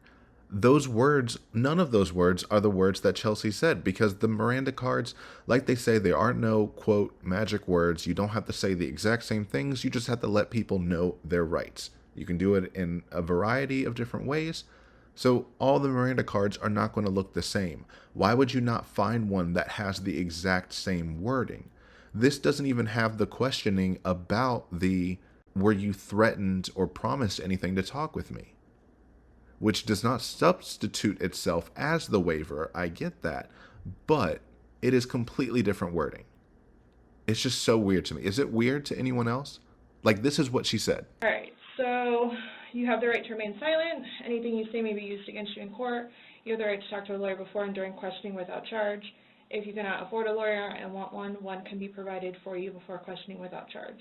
Has anyone threatened you or promised you anything to get you to talk to me? No. And do you understand what I just read you? Yes. Perfect. Okay. So I don't get these arguments with the Miranda card if, one, you don't have the official one, but you just wanted to put one in there anyway saying this is what she should have read. That's just so weird to me. It's just so weird to me. The same premise got across. Do you know you don't have to say anything? Do you know you can have a lawyer at any point during this questioning? Do you know that everything you say will be used against you, or in this case, may, can and will, may and will be used against you? And if you can't afford an attorney, one can be appointed to you, so you can absolutely talk to a lawyer, regardless. Do you understand what I have read to you? Great. And then you continue answering questions. For Miss Straight A's, she can't claim she did not understand this, and then in the interrogation literally say, I excel at everything. She is a walking contradiction, but yeah, they need to let this Miranda card go. But it's their only thing. It is their only thing they have to get this whole 2-hour interrogation thrown out. This is the argument they put before us. A Miranda card that is nowhere near the same, making an argument as though this were it. This is what you call a straw man's fallacy. And a straw man's fallacy is when you take an argument, you reframe it to something they didn't argue or say, and then you attack that thing as though it was the original thing they said. So you are using this Miranda warning that you just pulled out of thin air, and you're saying she didn't follow this card as though she was reading that card to begin with. Bananas to me. Whatever, moving on. 22. Based on all the circumstances surrounding this interrogation, the defendant's statement was coerced and not freely and voluntarily given. The defendant did not freely and knowingly waive her rights under Miranda. She sure as hell did. Sure as hell did. 23. As such, the entire 2-hour interrogation should be suppressed. Wherefore, the defendant requests, pursuant to BDPA Rules of Criminal Procedures and the 5th and 6th Amendments of the United States Constitution and Article 1, Section 9 of the Florida Constitution, and respectfully moves for the court to suppress the oral statements made by the defendant during the interrogation at the Orange County Sheriff's Office on February 25th, 2020. Certificate of Service, James Owens. James Owens. So that was their motion to suppress. That was it. And the irony of all of this is that Cranick, in that last hearing, said, okay, now I'm going to watch the whole thing. You done opened it, I'm going to watch it. And Mr. Owens had the audacity to say, actually, I don't think it's necessary for you to watch the whole thing. Issue to deal with the 2-hour and 6-minute interrogation, which is going to take probably about 4 hours between testimony from the witnesses, the court watching the full 2-hour and 6-minute interrogation, and then arguments of counsel. Anything further, Mr. Owens?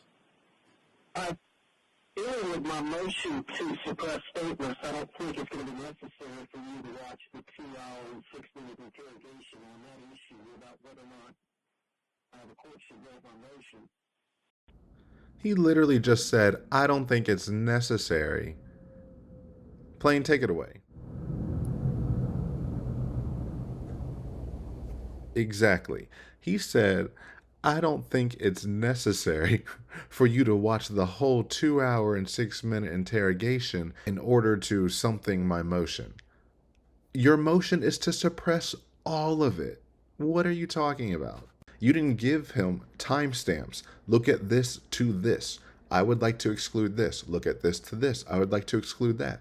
If you gave him specific sections to look at, then he probably would not have looked at the whole thing. But you want to suppress all of it. Why on earth would he not look at it? With regard to the 4 hours, Mr. J, why could I not review that 2-hour and 6-minute interrogation prior to the hearing such that we would be able to save some level of judicial efficiency and economy? I have no objection to the court doing that. I just understand that some judges in this building do not do that. I don't have a problem looking at it in advance, and that way if there are certain things that either yourself or Mr. Hollins wants to highlight for me during the hearing, look at time step X or Y, certainly I'll give you both the opportunity to do that. But I think for judicial efficiency and economy, I don't have a problem reviewing it so that we don't have 4 hours of hearing time. Maybe we limited it to. So yeah, he's going to look at it. You're going to have to deal with it. It is going to be super awkward. I'm going to be studying Cranick's body language this next hearing specifically because I want to see if he rolls eyes, if he darts eyes, if he has a different tone with Mr. Owens after now knowing the truth of the situation of where we're at. Because he has no clue how damaging that interrogation truly is. But he's going to find out. And also, this motion, there's like no case law. You cite the Constitution and the Sixth Amendments and stuff like that up front, but there was no case law to support this. You didn't put any, this case talked about omitting this question. And because they omitted this waiver question, this whole thing got thrown out. I don't think any case like that exists, but you didn't find one or even put anything tangentially connected to it. You didn't even put a single case, even if it was not applicable, but that still talked about certain things that could be used in your favor, about Miranda rights being read incorrectly and things getting suppressed. You didn't add any of it. You had nothing. This was just so bland. Where's the flavor? Where's the flavor in this? I don't taste anything. I don't taste sugar, cinnamon, nutmeg, milk, nothing at all. You could have tried to put something, but you didn't. So I don't want to hear any complaints or upset when this doesn't happen. I'm pretty sure if he's been doing this for 35 years, he knows this is not getting thrown out. He's just doing what he can and probably doing what Sarah asked. Well, I mean, yeah, we know he's doing that, but whatever. You did something. You did something. I think this is 14. Order on state's motion for court-appointed experts to produce reports. This cause having come on to be heard before me in chambers on September 24th, 2024, upon state's motion for court-appointed experts to produce reports filed September 20th, 2024, the motion, and the court having reviewed the motion and the court file and being otherwise duly advised in the premises hereby, orders and adjudges as follows. The motion is hereby denied. Done in order, Chambers, Orlando, Orange County, Florida, this 24th day of September, 2024.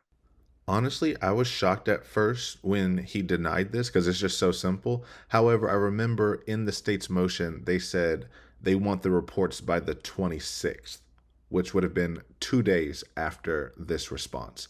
And of course, none of those experts have done any work yet, so he denied it because he can only rule on what is in the motion. 15. Second amended notice of taking depositions, correction to witness name. James Owens, Kevin Beck, Tony Henderson. Tuesday, October 1st, 10 a.m. Eastern Standard Time, Julie Harper. So this was just correcting her name, which is a little annoying that you have to do so many formal things just to make little changes in law, but that's what it is. Moving on. 16. Motion to appear via Zoom. Comes now James Owens, counsel for defendant Sarah Boone, and requests this court to grant a Zoom appearance by counsel James Owens and co-counsel Kevin Beck and Tony Henderson at the trial conference scheduled for Friday, September 27th, 2024, and as grounds would state, 1. The above manner was originally scheduled for trial management conference on Thursday, September 26th at 9 a.m. before Honorable Michael Cranick in Orlando, Florida. However, due to the impending hurricane, said TMC has been rescheduled for Friday, September 27th at 2 p.m. 2. Defense counsel James Owens and Tony Henderson intended to appear in person at the TMC, however, have returned to or stayed in the Northwest Florida area in preparation for Hurricane Helen. 3. Defense counsel respectfully requests to appear by Zoom for the TMC. Wherefore, defendant and undersigned counsel request this court grant a Zoom appearance by defense counsel at the trial management conference scheduled for Friday, September 27th, 2024 at 2 p.m. Certificate of service, James Owens. Fair enough. Want to stay safe during the hurricane? I hope anyone out there who was affected by the hurricane is safe. So, appearing by Zoom, no issue with that. Moving on. Order on defendant's motion to appear via Zoom. Ordered and adjudged defendant's motion to appear via Zoom is hereby granted. I guess I misspoke. I did have a problem with it. I had a problem with the execution of it because the Zoom, this last hearing, was horrible. I am 100% convinced it is that courtroom. That courtroom is terrible with Zooming people in. However, Mr. Owens is not getting off the hook that easy. My gosh. They went, Mr. Owens kept cutting in, and then at one point, I felt like I was on a sitcom, literally. He kept going, "Judge," and the judge is like, "I can hear you," and he keeps going, "Judge, I can hear you," and it keeps going back and forth like that. I am not even sure what he is going to do. Judge, hang on, let Mr. J finish his point, sir. I'm not sure if he's going to be testifying to battered... Judge? Hello? Mr. Owens, we can hear you loud and clear, sir. Judge? Can you hear me now? Yes, sir, we can hear you. Judge? Can you hear me now? Mr. Owens, I can hear you. Judge? Can you hear me now? Sir, I can hear you loud and clear, sir. Judge Kramer? Can you hear me now? Yes, sir, we can hear you. I can hear you. Judge Kramer? Can you hear me now?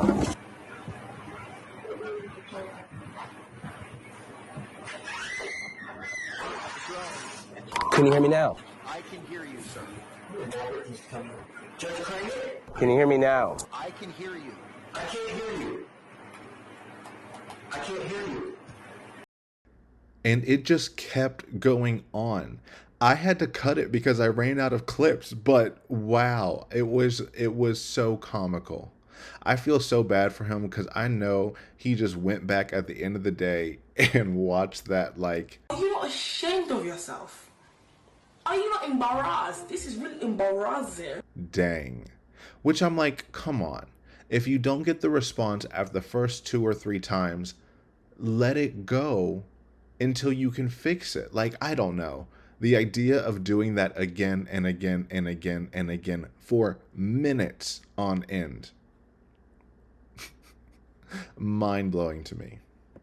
Also mind-blowing to me is that Cranick just put the Zoom link in this motion and just put it online. There was some random person who joined and it kept making all of these noises and it just held everything up. And of course, no one in that courthouse knows how to work technology, so no one knew how to kick that person out. I'm like, you need to send a Zoom link in the email or something. Maybe not upload it online. Maybe not. I think that was 16. This is 17. maybe. I hate when I count things because I always get my counting off, and then I'm just like, why did I do this to begin with? So, whatever. Notice of provision of defendant's amended exhibit list.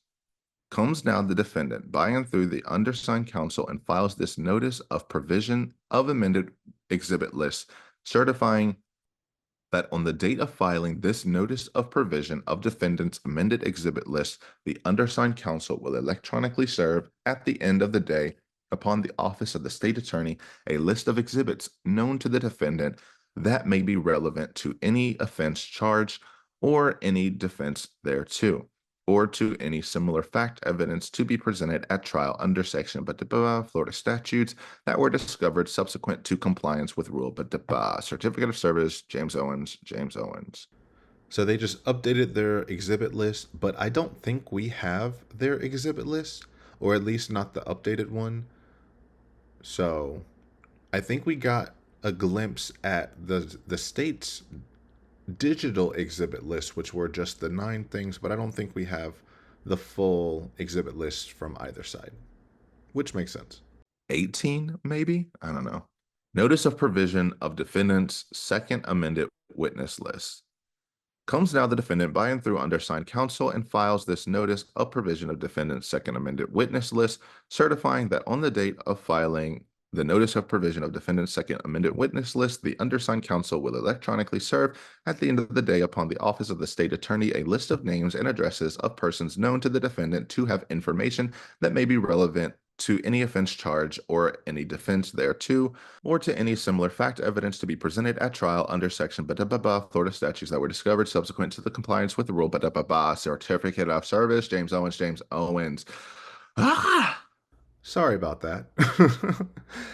As you can tell, it's getting to me a little bit, but yeah, that was just the exact same thing. They changed the exhibit list twice. Moving on. 19. I need these to be done. Notice of provision of discovery. Comes now the state of Florida by and through the undersigned assistant state attorney and gives notice that copy of the below listed digital evidence have been disclosed to James Owens, mailed through U.S. Postal Service on September 27, 2024. Disc number 9, Brady, Detective Copsel.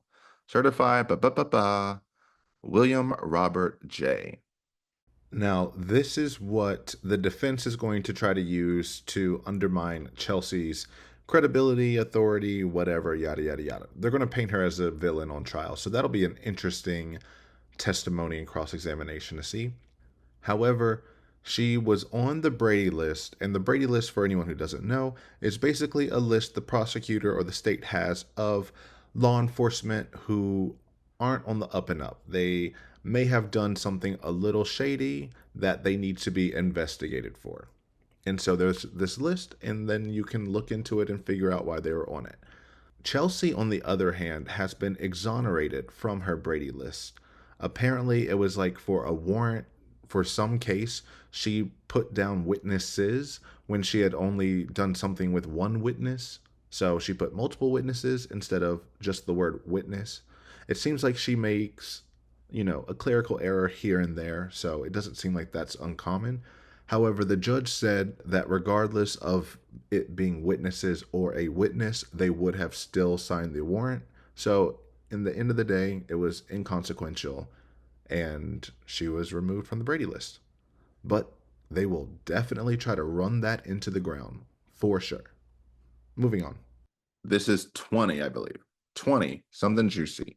State's preliminary objections to defendant's amended exhibit list. Comes now the state of Florida by and through the undersigned assistant state attorney and states and alleges as follows. 1. On September 26, 2024 at 7:21 p.m., the state received an amended exhibit list from the defendant. 2. This is outside the scope of the timeline the defendant was allowed to submit exhibits, but the court granted leeway for a potential extension. 3. The potential admissibility of battered spouse evidence has changed the feasibility of all the court's deadlines in its scheduled order from August 5th, 2024. 4. Items 1 through 3, which the defendant does not even have yet, will likely require hearsay, relevance, and 90.403 objections to be made, resulting in either their exclusion or voluminous redactions to be made. Also, these records may require the battered spouse syndrome experts to have to re-examine the defendant and potentially be redeposed. 5. Items 4 through 7 are police reports. Police reports are inadmissible hearsay in Florida. Burgess v. State. It's unclear whether the defendant believes she can use these reports in her case in chief or for potential rebuttal. The latter may provide some limited admissibility. Reliance on inadmissible evidence by experts is permissible, but it does not make the inadmissible evidence admissible. So, because we don't have their exhibit list, we're going to have to try to guess at what's happening here and there. But it looks like they say right off the top, items 1 through 3, you do not even have. I wonder if that's like the experts' reports, because there's 3 experts and it's 1 through 3. I don't know. But they said there might be hearsay in it, yada, yada, yada. And then 4 through 7 are police reports. Of course, she's going to try to bring up every police report that he's ever gone through. And we know this. We understand this. It's still going to feel weird because we know it's hypocritical and it is void of context. However, like Mr. J says, police reports are hearsay in this circumstance. But what they meant when they said experts can rely on inadmissible hearsay means the 3 experts, they can look at the police reports and then give their opinions based off of the police reports as well. But it does not mean the police reports can come into evidence. So the forensic psychologist can say, I looked at these police reports and they showed XYZ. This was a pattern that we noticed, and this pattern formed a pathway in her brain that said, this is dangerous, zip him in a suitcase and kill him. However, that does not mean you can put the police report itself into evidence, unless something else happens, and we'll get there when we get there. But yeah. 6. Regarding items 8 through 11, the state notifies the defendant that it will potentially use photographs of George Torres's injuries as well. This will also involve the testimony of the deputies who observed George Torres's injuries during these prior incidences. 7. Item 12 includes inadmissible hearsay from the defendant. 8. Item 13 is inadmissible character evidence. Florida Statute 90.404. If the defendant does not testify that she used justifiable deadly force against George Torres on the evening she killed him, she is permitted to testify to prior acts of violence committed by George Torres that she was aware of. This, however, does not allow a rap sheet to be admitted into evidence. I may have said doesn't, I meant defendant does testify. So if she does testify that she used justifiable deadly force, then she can use prior acts of violence and stuff like that. But it looks like she wants to put in his whole rap sheet. Here is every single time he got arrested. Here's every single bad thing he's ever done, ever. I want you to drag his dead body and name through the mud. And I get it. I do. Still disgusts me, especially when it's something this heinous by an abuser. But yeah, the more she tries to put out his dirty laundry, the more they're going to bring hers out too. Let's put in your rap sheet next as well. No, it's not relevant, and they're going to be able to keep it out. Most of it. 9. Item 14 is another police report, which is inadmissible, as explained above. 10. Item 15 is inadmissible character evidence. The attacks on the defendant's character in a self-defense case are limited to reputation for violence evidence and specific acts of violence which the decedent committed that the defendant was aware of. So she's just trying to blame him for something else. Maybe say he was, I don't know, bring up any other negative characteristics about him. Or just make big claims. She's probably saying that he abused his ex-wife or something. And that's the only reason I can think of the wording that the defendant was aware of. So that she's just putting in some character evidence that she has no prior knowledge on. I have no idea if it's the ex-wife or not. I'm just, filling in a blank. but she wants to put in something that's completely not relevant to the violence he committed on her just to make him look even worse. Okay. 11. Item 16 is irrelevant and likely filled with hearsay. The state has not been provided this information. 12. Items 17 and 18 are irrelevant and inadmissible. 13. Item 19, A through O are inadmissible hearsay.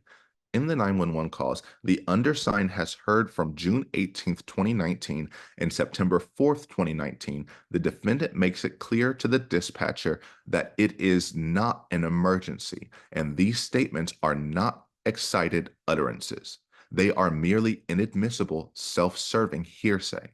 The remainder of the calls were not potentially relevant to this case until the defendant alleged the relevance of battered spouse syndrome evidence and have not been reviewed by the state.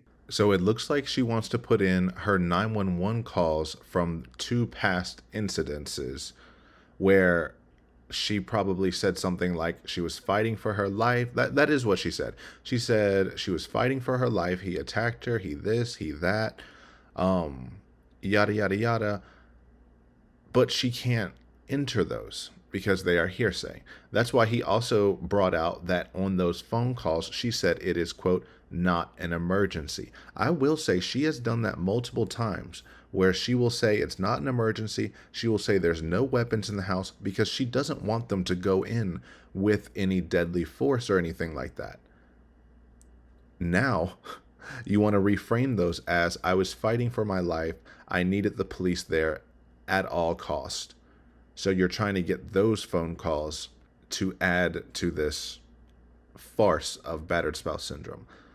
The 911 call from the crime scene gets to come in because it directly connects to the crime. These other past instances, police reports, 911 phone calls, are not admissible here. And if anyone doesn't know what hearsay means, it means any out-of-court statement that is used to prove the truth of the matter asserted. So, if I saw that Paulina the plane was dead one day, and I said, I have no idea what happened, but Linda the train told me that she saw Colonel Mustard in the living room with the candlestick, the other lawyer gets to go, objection, hearsay.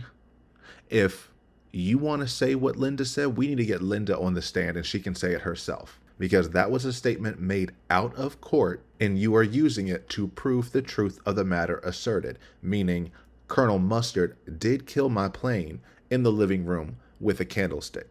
But Linda has to get on the stand if she's going to prove that. Other forms of hearsay are you can't use your own statements. So if Sarah had one of her friend, get on the stand and say, Sarah told me that she saw George do blank. Oh, okay. I don't care about this. I'll hear that from her. Why do I need to hear that from you? If you were not there, that is hearsay. And there's a bunch of other types and a bunch of other exceptions that don't apply here. The 911 calls will stay out. 14. Item 20 does not appear to be relevant, other than showing the defendant had no injuries. I wonder what that could be. I'm guessing it has to be a picture of some kind, but who knows? 15. Unless otherwise noted below, the state does not have any preliminary objections at this time to items 21 through 51, without waiving any potential objections as the trial develops, and not waiving the predicate for a photograph movie being required prior to these items being admitted into evidence. 16. Items 25 through 28 are irrelevant. 17. Items 23, 34, 35, 38 are duplicative. 18. Item 41 is irrelevant. 19. Items 33 and 43 are duplicative. 20. Item 48 contains inadmissible hearsay. 21. Item 51 contains inadmissible hearsay. I certify, William Robert J. So that was a spicy one. It looks like the state is just objecting to all of their exhibits, as they should. But it looks like they have 55 exhibits they plan on showing, which, okay, good for you. But towards the end, a lot of it seems irrelevant. A lot of it seems duplicative, meaning she's just trying to resubmit the same thing in different forms multiple times. It's like, if you've already submitted this information, you don't need to submit this information from a different source. So I have no idea how these objections are going to fall, mainly because we don't know what the exhibit lists are, but I'll be interested. This was good. They are showing a lot of holes in the defense, even more holes in the defense, how they will be very much stretching any exhibit they can to try to make it make sense in some kind of way, which is what they're supposed to do. However, it is still going to be a parade of embarrassment. Is this 21, maybe? The state's objection to defendant's second amended reciprocal discovery exhibit list. Comes now the state of Florida by and through the undersigned assistant state attorney and states and alleges as follows. 1. The state received the second amended exhibit list on 10:44 p.m. on September 26, 2024. 2. The only apparent change was adding item 13, jail phone calls involving the defendant and third parties when received. 3.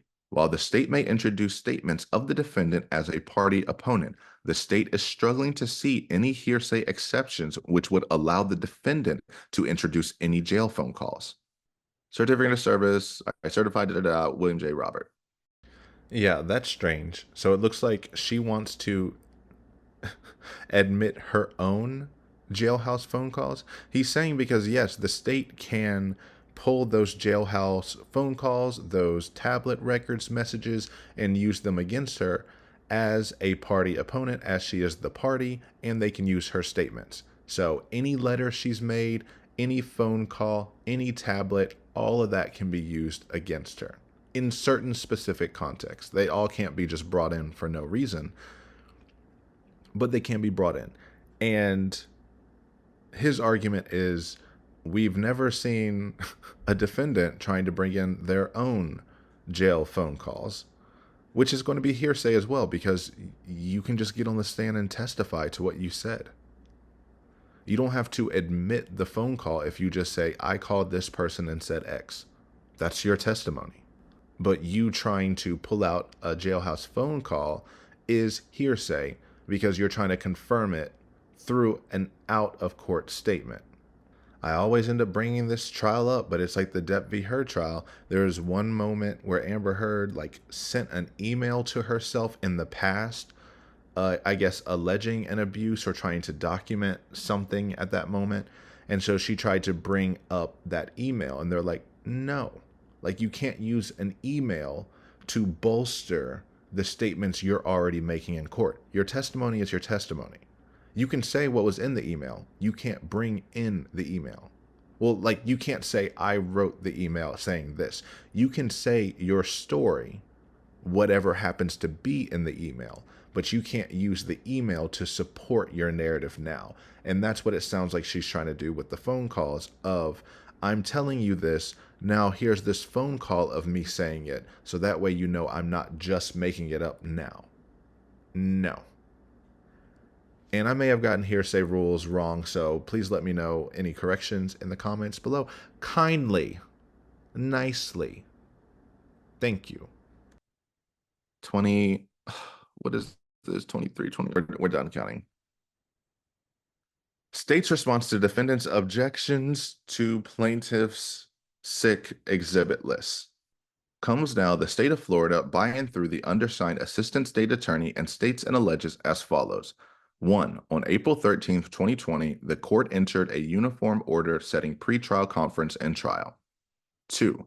Part 1, 4B requires the parties to file all pretrial motions 10 days prior to the pretrial conference and cautions that late filings of motions to suppress may result in denial without hearing per State v. Powell.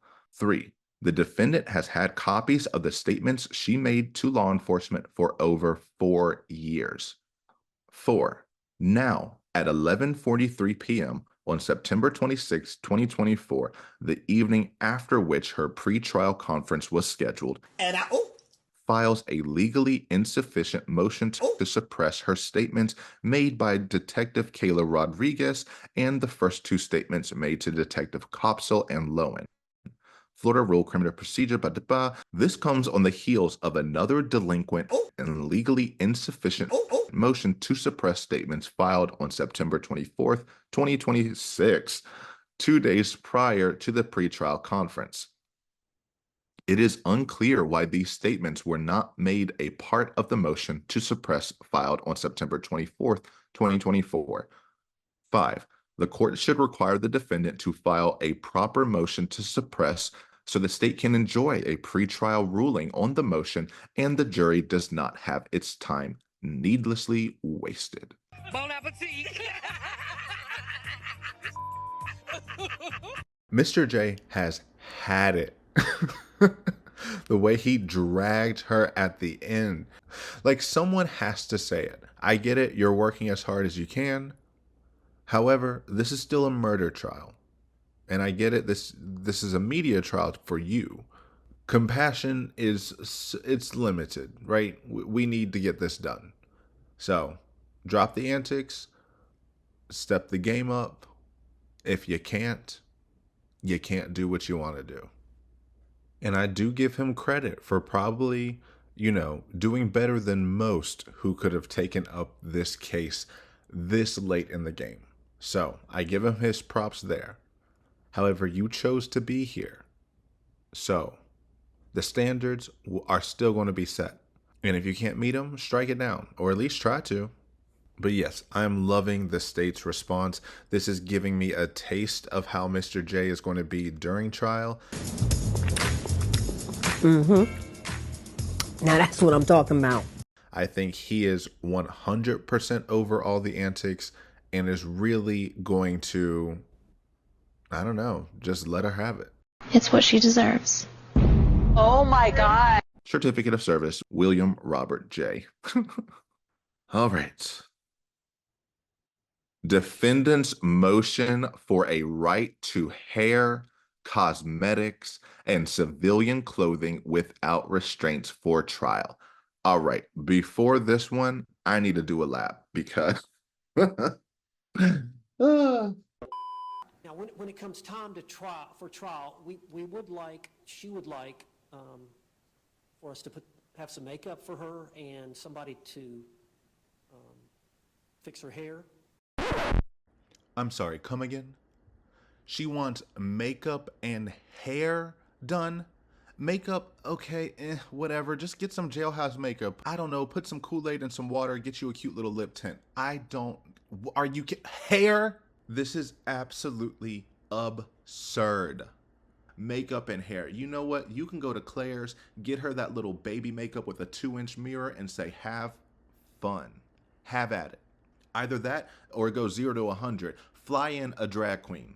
Fly in a drag queen and put on a full beat. I'm talking baking. I'm talking cut crease. I'm talking overdrawn lips. I'm talking blocked eyebrows. I'm talking high arch. I'm talking contour. I'm talking lip liner. I'm trying to remember every makeup term I can figure right now. I'm talking foundation. I'm talking concealer under the eyes to conceal the lies. Oop, bars. And I want to see it blended into the neck, okay? If you're going to do that, I want her up there. And the drag queen can do the hair as well. Put her in this big, over-the-top, I want to see this 310 ombre bust-down wig install, laid edges, face taped, and then put her on the stand, have her turn to the jury and say, does this look like the face of a murderer? Okay, I had to put that in there because I'm low-key proud of that rant. I claim all of that energy, and I have it here as well. Because they actually followed up with emotion, asking for makeup, hair, street clothes, and restraints. We've already done 2 of these things. We've already gone through the whole restraints thing. Normally, I wanted to pull the receipts. I don't think I have the energy right now for it.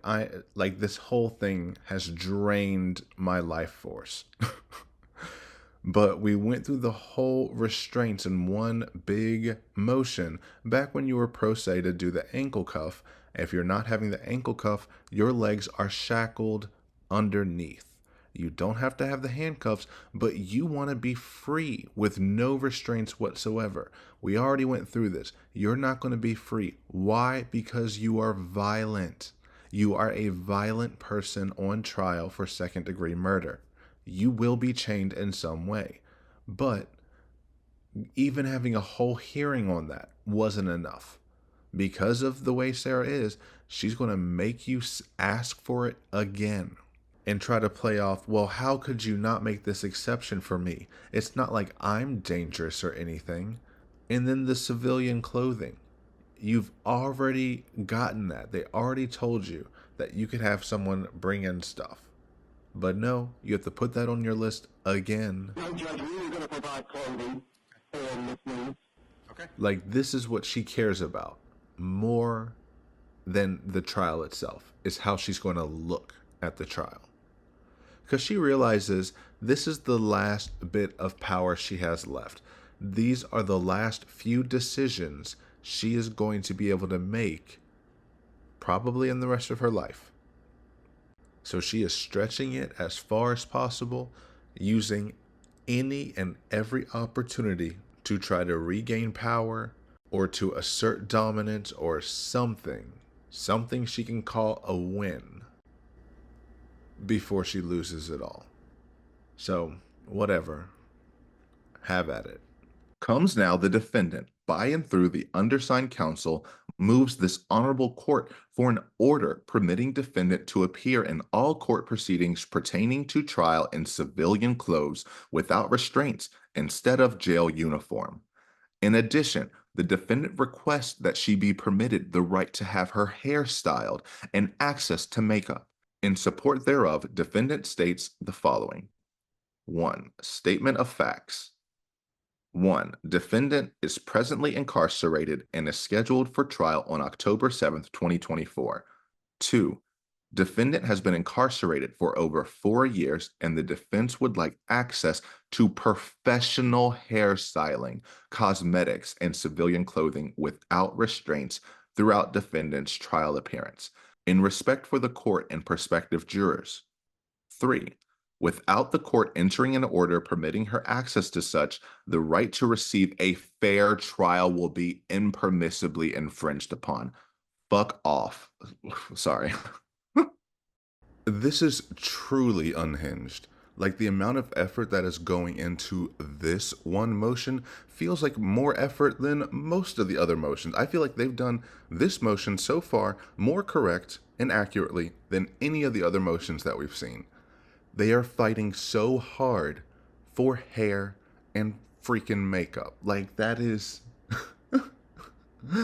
out of this world. And it's things like this that push me to believe this is just like presentations of narcissism. It just really is. There's this back and forth between borderline personality disorder and narcissism. None of us are her psychologist, so none of us are diagnosing her properly. You know, we can make our assumptions and we can talk about the traits that we see, but no one's giving any official diagnosis. Cool? Great. Now, while she does meet a lot of criteria for borderline personality disorder, especially with the idealizing and the devaluing, the split thinking, the extreme emotional responses, etc., but that doesn't just apply to BPD. And you can have comorbid mental health conditions, so having BPD and narcissistic traits. It's all a mishmash. It can be any or either, truly. And the nuance are things like this, especially when it comes to narcissism. There's this overinflated ego. There is this self-entitlement to special treatment. There is this hyperfixation on your appearance and on other people's perception of your appearance. And this is where we are with that. BPD normally doesn't take this form. Most people with BPD are not fighting for their looks, per se. That is not the hyperfixation. Normally the hyperfixation is in their interpersonal relationships themselves. However, narcissism, your primary relationship is with yourself, your self-image, and others. Because truly, narcissists are some of the most insecure people you'll ever meet. And I mean that in a sincere way and not in a devaluing or insulting way. You can't control whether you have a personality disorder or not. It's just something that you live with. I 100% believe she lives with mental health conditions. I don't know which one. She has mental health struggles. We understand this. She's having 2 psychologists to support. There's something that's not right in her brain, and she's willing to admit that. These presentations just add more credence to it.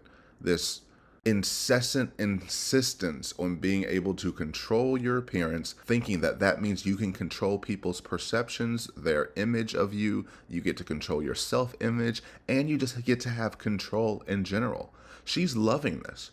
She's loving the idea that she can make a lawyer ask for this and get people to do it for her. But if it's one thing Miss Paulson has found out in her life is that she can make an enabler out of anyone. That is her true gift. If you give her an inch, she will force you to enable her again and again and again. It's happened to every legal official in this case. Judge Wooten would let things slide, her other lawyers would let things slide, and she used it against them and against them and against them.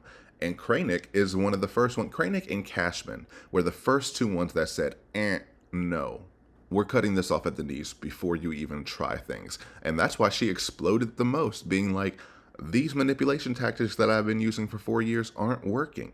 Why? This lawyer is supposed to do whatever I say. When I say jump, they're supposed to say how high. And she did it. She asked me if I was high because she said, who are you yelling at? But now she has a new lawyer where she can play the same games again, and she's already trained him to do anything that she wants. I'm sorry, this is just so stupid. So stupid. 2, legal argument. Yeah, let me see this legal argument. I'm glancing at this already, and he has more case law in this than in any other motion. He has case law in this motion, but not in his motion to suppress. What? Or in his previous motions. Just wild. A, right to appear in civilian clothing. 4, the presumption of innocence is a basic component of the fundamental right to a fair trial. Quote, since the defendant, pending and during his trial, is still presumed innocent, he is entitled to be brought before the court with the appearance, dignity, and self-respect of a free and innocent man, except as the necessary safety and decorum of the court may otherwise require. He is therefore entitled to wear civilian clothes rather than prison clothes at his trial. See Atkins v. State, Kennedy v. Cardwell. 5. Here, defendant is scheduled for trial on October 7th, 2024. The defendant will be transported from the Orange County Jail daily for trial proceedings. Defense counsel will be providing the defendant with professional attire for the court appearance. In addition, the defense will need to obtain defendant's measurements. Therefore, defendant requests this court to enter an order placing the Orange County Jail on notice that 1, defense is permitted to take defendant's measurements, and 2, defendant is permitted to dress out in her civilian clothes for trial proceedings on October 7th, 2024 through October 25th, 2024. And this is what I'm saying. It is never what it seems. It is never just one thing. There's always a punch up. There's always an addition. At first it was, can I be unshackled? I want the ankle cuff back when she was representing herself. Well, now I want to, it'll be covered by pants. Okay, great. Well, now I want to wear skirts. Why? Even though you told me that everyone could be able to see the shot cuff, if I'm not wearing pants, I want to wear a skirt anyway because it's what I want to do. They got her these options. They came up with game plans. We can shackle you. You can wear the skirt. You can do whatever you want. Of course, that's not good enough. They said you could have someone bring it in. Now you're literally having your lawyers bring it in. So then that's another thing. The other thing is just repeating the last thing from that one hearing that we already confirmed, which was you are allowed to have someone bring you clothes or drop clothes off.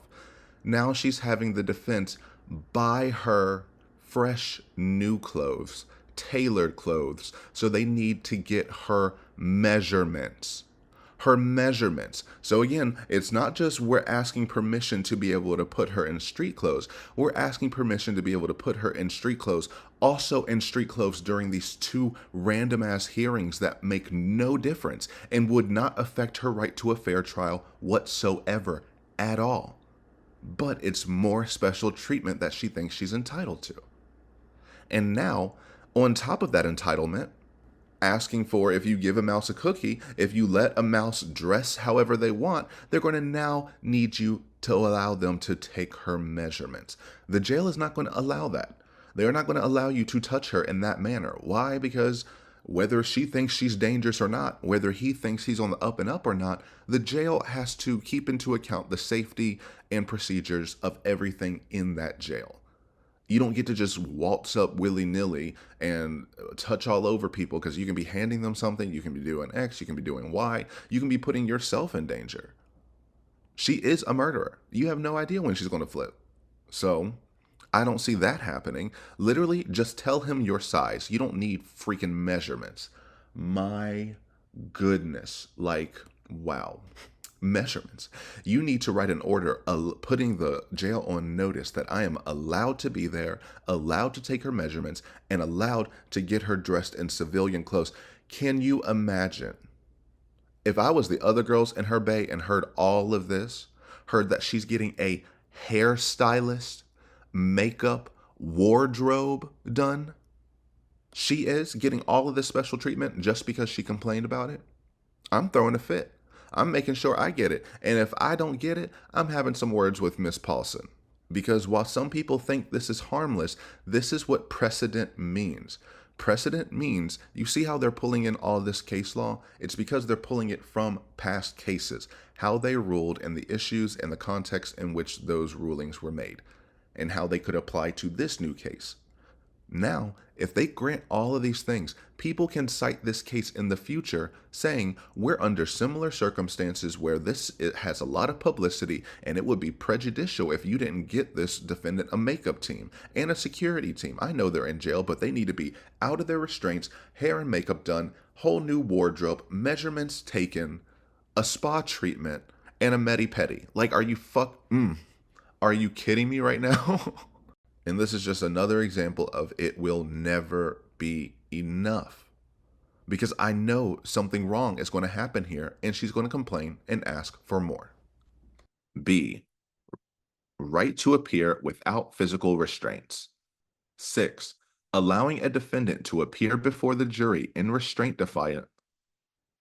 6, allowing a defendant to appear before a jury in restraint devices is an inherently prejudicial practice that undermines the presumption of innocence and the right to a fair trial. Generally, a defendant in a criminal trial has the right to appear before the jury free from physical restraints, such as shackles or handcuffs. 7, on September 19, 2024, defendant appeared in court bearing handcuffs and shackles. Defendant's hand restraints made it difficult for her to communicate with counsel in written note-taking. In addition, it is reasonable to assume that the next court hearings will be covered by local and national media. There it is. Boom. And if defendant is put on display to prospective jurors in jail garb, they will naturally be led to doubt in her presumption of innocence. If they see her online, you're striking her anyway. What are you talking about? If you have someone who has seen the trial up to this point, who has viewed any of the hearings, you are going to strike them during jury selection. Whatever, moving on. No, we're not moving on, because this is the thesis of all of this. You revealed yourself again. You told on yourself again. This is not actually about having a fair trial whatsoever. This is because the media will be covering these next few hearings, and you're saying you don't want to taint your jury pool by them seeing you in jail? That makes no sense whatsoever. You are going to ask every jury member, do you know who I am? Do you know who Sarah Boone is? Have you seen this face before? Have you seen that video before? Okay, go home. Watch from your TV at home. It's going to be a show, but you can't be here. So this is all bull. I can't believe that. We don't want her jury or anyone in the world to see her. And we all know right? There's no one who knew who was just going to tune into this hearing out of nowhere, right? Just say, I need something to listen to while I'm doing some laundry. Let me turn on this court case that I've never seen before, that I didn't even know was live streaming today. And it's difficult for you to take notes. That's why you think you should be released from restraints? No. You were released from restraints when you were representing yourself because you did need to have access to take notes, but not in this case. We went through this. We had the whole hearing where that guy got on the stand and said, you are dangerous. You threw a fit saying, are you accusing me of third-degree felony that I was charged with for strangling my boyfriend that I now killed on the staircase a few years prior before I zipped him into a suitcase? And you're going to call me dangerous? You know those charges were dropped. In your, in quotes, research that you've done on me, the domestic violence case that I was charged with, the felony with strangulation, was dropped. I don't know if you were aware of that in your research. Yes, so I was never charged with that. Roll the footage. Hands behind your back. For what? For battery domestic? Me? Both of you. You two hitting each other. Oh. Is this for real? This is for real. Why? I already explained to you. Chest on flag. Why am I in trouble? Spread though? your feet. Spread your feet apart. Why am I in trouble though? Because of Why the am marks I in he has trouble? all on his neck and the inconsistencies That's of me the story. fighting back. I can't. Okay, step back a little bit. Why? Because I fucking fought back? No, because everybody that goes in my car gets checked. No matter who you are. No. I mean, like, seriously, like,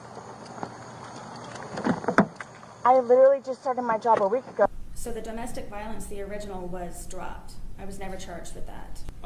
It was dropped. You were charged and arrested. I don't know why the state dropped it. It could be because both parties, based on the report that I read, did not want to cooperate, so they probably didn't have information to go forward with the charges. That does not mean that you didn't commit the act. It just meant the state felt that they didn't have a case that they could win. Both of the charges were dropped for Mr. Torres and for myself was because we did cooperate and there was not enough information. And she thinks because of that she should be allowed to be free. She doesn't see herself as a violent person. Everyone else does. You've attacked multiple people throughout your life, habitually, without remorse. If Mr. Owens said something you don't like, I'd know you try to snatch off his toupee from counsel table. So no, you will remain shackled. Not during trial, your legs will be shackled, your hands will be free, but in terms of these next few hearings, you can sit the F down, get over yourself, and take whatever notes you need. You don't need to be taking notes. That's why you have those two girls on the other side of you. They're taking notes for you. You can whisper in their ear telling them, write this down, write that down, and they'll do it. Why? They have literally nothing else to do but babysit you. The rumors were that the girl on the left and the girl on the right were both the daughters of Mr. Owens and Mr. Henderson. I have no idea if that's true or not. However, if it is true, that's low-key kind of brilliant. They said, we need her out of our hair. She is talking our ear off nonstop. Let me put some bumpers on both sides to try to keep her in lane and to keep her out of my hair. So those two are literally just babysitters for Miss Paulson. Therefore, defendant is requesting that the hand restraints be removed at all proceedings from here on out, and that both shackles and handcuffs be removed during trial proceedings. C. Right to control appearance in the courtrooms and before the jury. 8. The courts have recognized that a defendant's appearance can significantly impact the jury's perception and consequently the fairness of the trial. In Estelle v. Williams, the U.S. Supreme Court noted that compelling a defendant to stand trial in prison or jail clothing could impair the presumption of innocence, which is fundamental to the adversary system. See Estelle v. Williams. 9. Allowing the defendant to present herself in a manner that does not unduly prejudice the jury is essential to ensuring her right to a fair trial and upholding the presumption of innocence. And while the court in Estelle specifically addressed prison attire, the underlying principle applies broadly to any aspect of a defendant's appearance that could influence the jury's perception. Defendant has a right to appear before this court and prospective jurors in the same manner as she would outside of confinement. Stretching it with that one, but you even see the limitations of the case law you cite, where that case talked about prison uniforms, meaning you do not have to wear the prison uniform during trial. We've been past that. You are asking above and beyond that, something that most people couldn't even think about asking. I mean, I don't know her name, I'm not going to look it up, but that OnlyFans model who's on trial for murdering her boyfriend, Courtney something, who literally wrote letters saying that they should have makeup in commissary and that women deserve and need makeup for this and for that. This sounds even worse than that, honestly. But it just shows me that you know how to stretch case law. So why was none of this in your motion to suppress? You've used a case in here that is tangentially connected to the point you're trying to make, but you are using it as an extension of the point and saying, even though these aren't the same, it still applies here. You didn't do any of that in the motion to suppress. You know, the motion that actually mattered, not this, but whatever. Looks like you put all of your hard work and effort into this. It really does. And that's telling.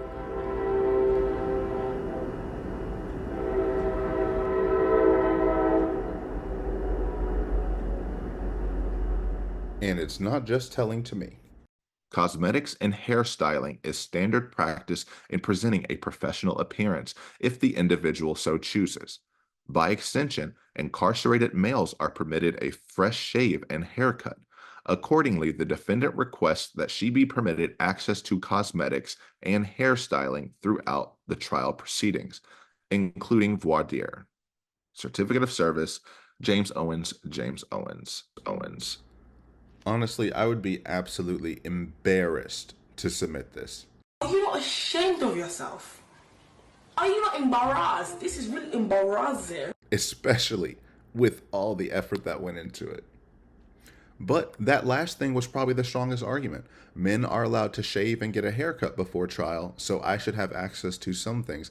And so you can ask for a parallel. However, men aren't shaving and getting haircuts every single day at trial. You want makeup and hair styled every single day at trial, and even doing voir dire.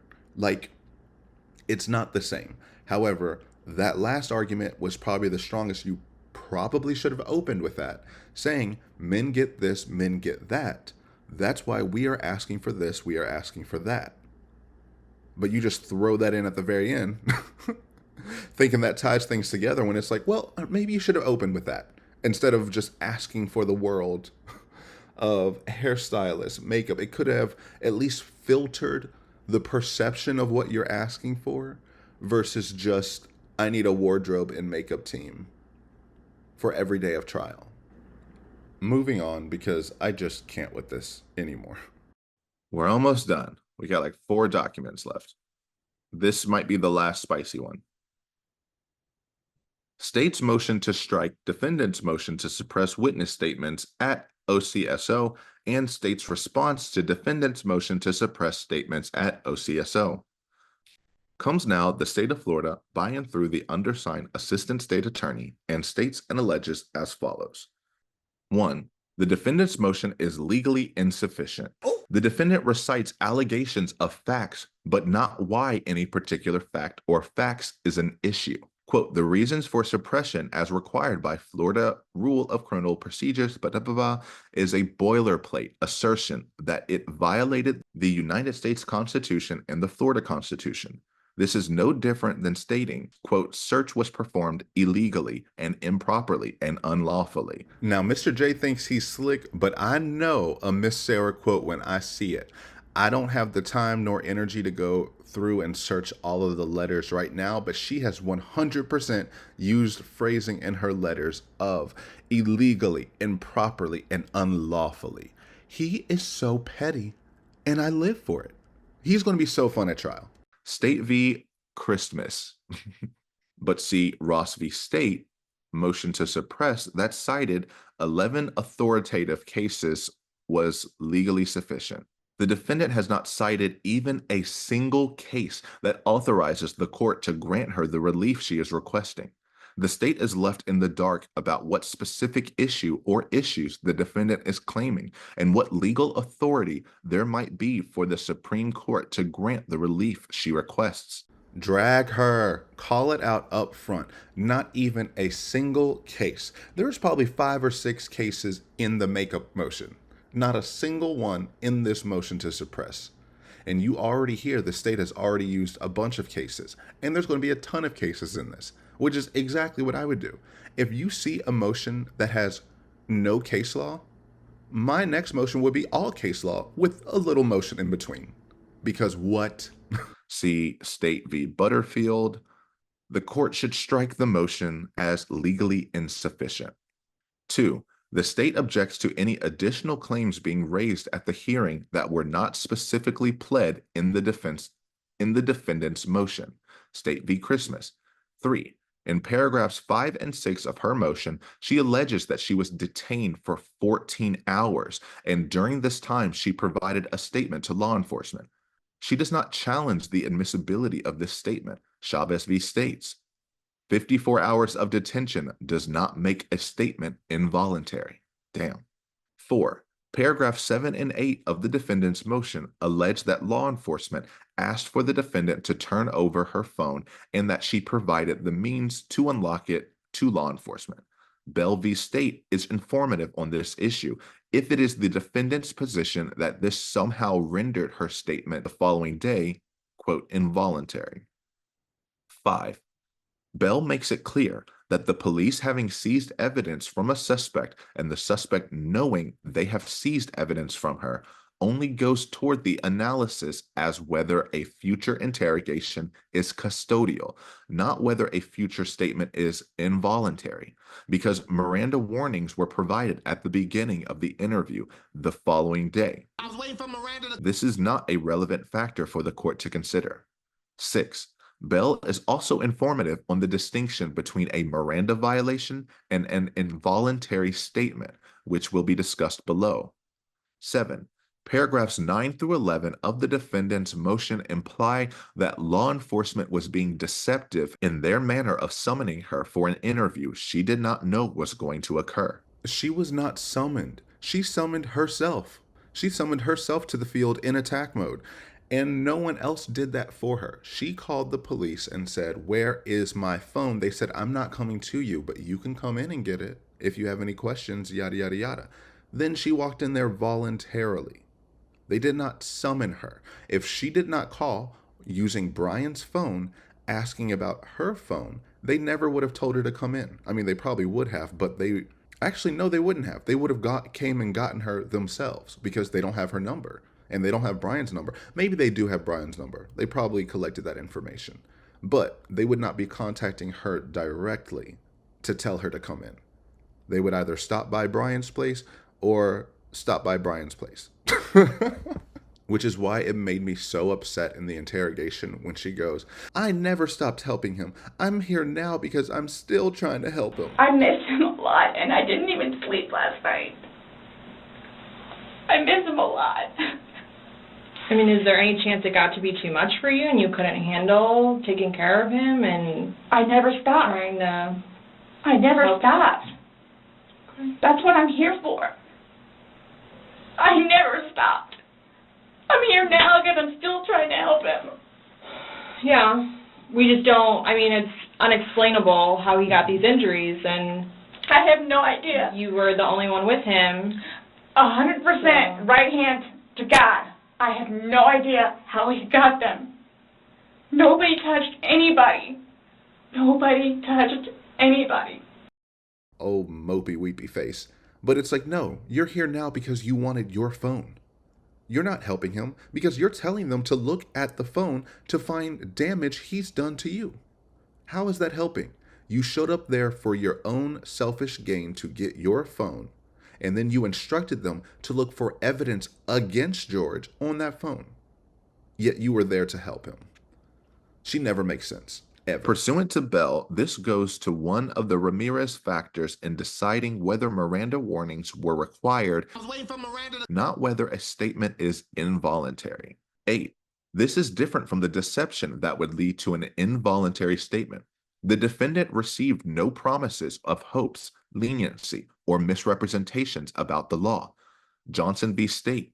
Both the United States Supreme Court and the Florida Supreme Court have held that deception alone does not negate voluntariness. Wick v. State. This includes misrepresenting a co-defendant's statement, false suggestions that law enforcement could arrange a satellite system to put a defendant at the scene, exaggerating the amount of DNA evidence against a suspect, informing a suspect that law enforcement was investigating a missing person case rather than a homicide, writing DNA evidence on a whiteboard in an interview room prior to any DNA analysis being performed, and false representations of physical evidence that did not exist. Which is back to what we said previously. Police can lie to you to get a confession, more or less. A lot of times you'll see in those interrogations when they come in with the big files of paperwork and all of these things, normally it's just blank papers, so that they can try to intimidate you to show this is how much evidence we have, and then you let slip. They'll also fudge some details. I can't remember the case, but there was a case where there was a woman who was jealous and befriended another woman who was about to give birth. She murdered that woman and took her unborn baby from her body and went to the hospital and acted like she gave birth. Obviously, the doctors could tell instantly whether she had given birth that day or not. And she killed this woman in her home. And then, okay, are we okay?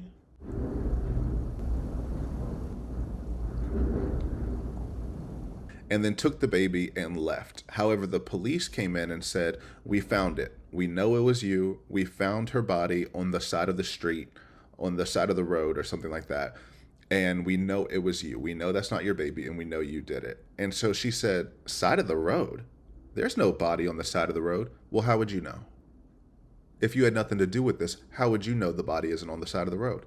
And so then they get you tripped up, and then she ended up confessing, like almost instantly, because it's like, yeah, it happened in the house. So tactics like that, I don't mind. I like it when they fudge a small detail, because that just tricks you into saying, no, I didn't kill her on the side of the road. I killed her in her house. But then other times they can force a confession, being like, we have so much evidence that basically says you did this, you did this, you did this. 9. Luring the defendant to the sheriff's office under the guise of returning her phone to her, if that is in fact what happened, does not make the statement involuntary. It only goes to whether Miranda should have been read. And it was. ... And it was. Oh, I love a shady ellipsis. 10. Paragraphs 12 and 13 also only go toward the first Ramirez factor as to whether Miranda should have been read to the defendant. She was led upstairs to one of the interview rooms in the sheriff's office by Detective Lowen, where an interrogation ensued. ... After Miranda was read to the defendant. 11. Nor is there coercion, although the defendant has not specifically made that claim or cited authority. Martin v. State. Allegations that law enforcement, 1. Threatened the suspect with the death penalty. 2. Deluded the suspect as to what he could expect for himself and from a jury if he confessed. 3. Deceived the suspect as to the amount of time he had to cooperate with law enforcement. 4. Promised their favorable testimony and use of their influence during his trial if he cooperated. 5. Promised to arrange a visit for him with his girlfriend if he cooperated. And 6. Exploited his religious beliefs by relying on a version of the Christian burial interrogation technique. ... Did not render the statement involuntary. Now that is bananas to me, because that sounds like a terrible interrogation from some terrible interrogators. That just seems awful. But it just goes to show you how high that standard is, that you can still give voluntary statements even if you've been deceived or even if you think you've been tricked. You still chose to speak after getting your Miranda warning read. You still chose to speak words. You didn't have to. All of those words were voluntary, regardless of what they said. Though it presented, quote, the very outer limit as to what tactics law enforcement may employ when performing a custodial interrogation. 12. Although defendant never states that part of the reason she believes her statement should be suppressed was the minimization of her Miranda warnings, nor cites any case law on the subject, the state infers that she believes this an issue due to what she has underlined in paragraph 15 of her motion. Mr. J said, I know she didn't even say this, but she meant it, so let's squash it right now. 13. There are several cases addressing the issue of minimizing the importance of Miranda warnings. Ross v. State, Thomas v. State, Rios v. State, Wright v. State, Chaffin v. State. 14. Saying, quote, this is something I have to do, is not minimizing according to Wright, which is analogous to Detective Copsell saying, quote, so I'm going to read you your rights again because we have to talk about that. We just have to do it. They were read in a normal cadence like in Chaffin. There was no delay in reading them. The defendant is not a juvenile, and there is no claim that she is below average intelligence. On the contrary, she believes the exact opposite. She had been read her Miranda warnings just the day before and acknowledged this. It is the defendant who says it is, quote, normal protocol. 15. These statements by law enforcement do not render her waiver of her Miranda rights involuntary of her statement, quote, or her statement involuntary under a totality of circumstances analysis. 16. In the balance of paragraph 15 of her motion, the defendant outlines the Miranda warnings as they were given to her by Detective Copsell. 17. Paragraph 17 through 21 outline what she believes the sheriff's office Miranda card says and how it differs from what she was told by Detective Copsell. 18. Interestingly, the defendant's belief that this creates some sort of legal impediment to the admissibility of her 2-hour statement that day is not backed up by a single citation to any legal authority within or without the state of Florida's court system. 19. Instead, she makes a boilerplate assertion in paragraph 22 that her statement was, quote, involuntary, and her waiver of her Miranda rights was involuntary. 20. Fortunately for the state of Florida, there is case law on this issue.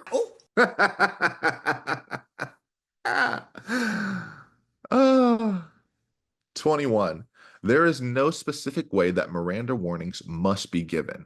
And with all due respect to the Orange County Sheriff's Office, they certainly do not have the authority to tell the courts what sufficient Miranda warnings are. Rigertink v. State, Kramer v. State, Morris v. State, State v. Owens. This is the State v. Owens right now. That's what this trial is called. State v. Owens. That's what Owens thinks. He doesn't think that this is Miss Paulson's trial. He thinks this is the state versus him. And that's why he's butthurt and taking everything so personally. 22. Quote, while the 4 required warnings have been embedded in police practice, the specific words used vary, and the Supreme Court has not dictated the words in which the essential information must be conveyed. Morris v. State. Quote, there is no talismanic incantation required to ensure that Miranda warnings are sufficiently conveyed. Rigerton and 890 citations omitted. Quote, rather, the inquiry is simply whether the warnings reasonably convey to a suspect his rights as required by Miranda. I was waiting for Miranda to come in and nobody came in there. I was waiting for. The, quote, crucial test for determining whether police gave proper warning is, quote, whether the words in the context used, considering the age, background, and intelligence of the individual being interrogated, impart a clear, understandable warning of all his rights. 23. Detective Copsell specifically instructed the defendant on each of her 4 Miranda rights. 1. The right to remain silent. 2. That anything said can be used against her. 3. She has a right to an attorney before and during questioning. And 4. A lawyer could be appointed if she could not afford one. The detective then asked the defendant if she understood these rights, and the defendant said she did. 24. State v. Owens is directly on point. There, the defendant was read the 4 Miranda rights, asked if he understood them, and asked if anyone had threatened him or promised him anything. There is no mention of any question about whether the defendant wanted to talk to law enforcement after he was given Miranda warning. This is apparently the Federal Bureau of Investigation's Miranda warnings, which were described as exemplary. Quoting Florida v. Powell. 25. The Miranda decision never contemplated that waiver of counsel could be accomplished only by the use of the words, quote, I am willing to answer questions without the service of a lawyer, end quote. There is no magic in these words. Any clear and unambiguous conduct by a person who has been advised on his rights, which indicates his willingness to answer questions without a lawyer, is surely sufficient. State v. Craig. 26. Therefore, if the court does not strike defendant's motion to suppress for being legally insufficient, it should deny it on its merits. If the court believes there was a Miranda violation, then the defendant's statements are still available for use during cross-examination. Bell. Only if the court finds the statement to be involuntary will the state be prohibited from using them in cross-examination. I certify, William Robert J. Mr. J popped off on this one. Let's see. 1, 2, 3, 4, 5, 6, 7, 8, 9, 10, 11, 12, 13, 14, 15, 16, 17, 18, 19, 20. Yeah, I counted 19 to 20 cases that are cited in this. The defense cited 0.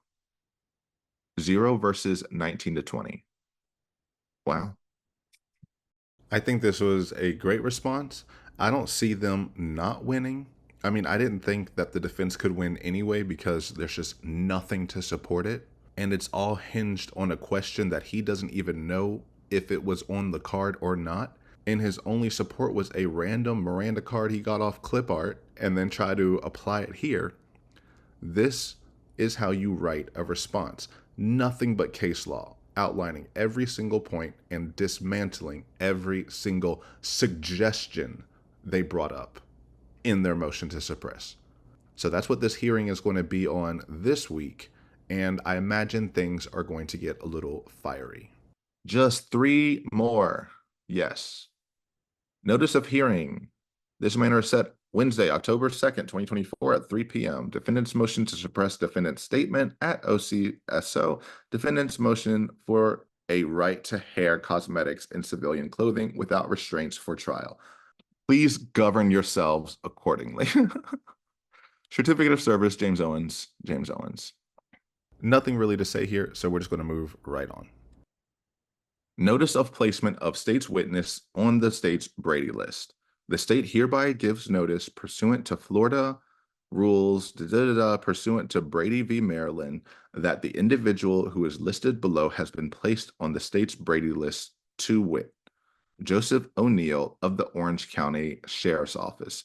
For additional information or to arrange for inspection of related documents, please contact undersigned Assistant State Attorney Dave Cacciatore. Last one. Notice of provision of state's amended witness list.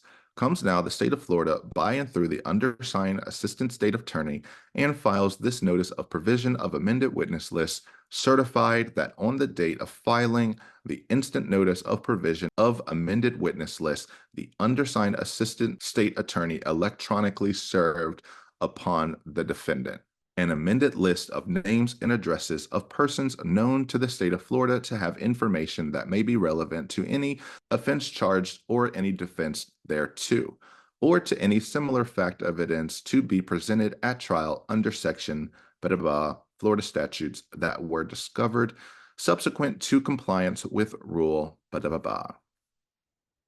I certify Dave Cacciatore. Good grief. And with that, I think that is all of the documents that I have been behind in. Okay, pause everything.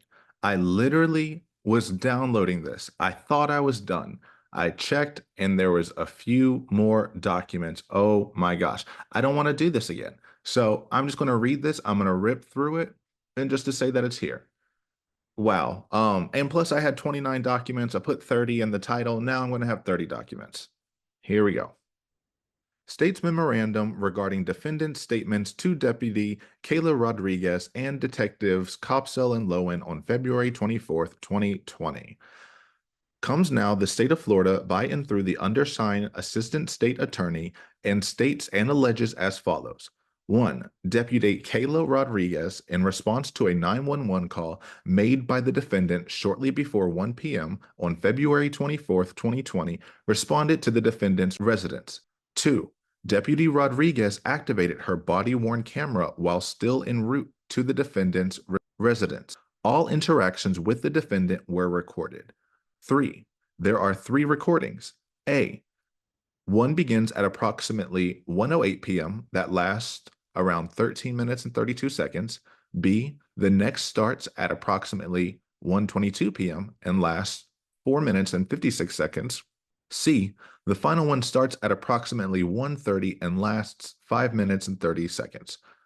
4. At no time was the defendant in anything that resembles custody for Miranda purposes. Ramirez v. State, the Ramirez case outlines the famous 4-factor test. A. The manner in which the police summoned the suspect for questioning. B. The purpose, place, and manner of interrogation. C. The extent to which the suspect is confronted with evidence of his or her guilt. D. Whether the suspect is informed that he or she is free to leave the place of questioning. 5. While Deputy Rodriguez would not let the defendant enter the crime scene, the defendant's home, to retrieve a soda or cigarettes, the defendant was not in custody. State v. Rincon. 6. The deputy was a first responder trying to gather preliminary information about what might have happened. The defendant was spoken to on her porch and sidewalk area just outside of her home.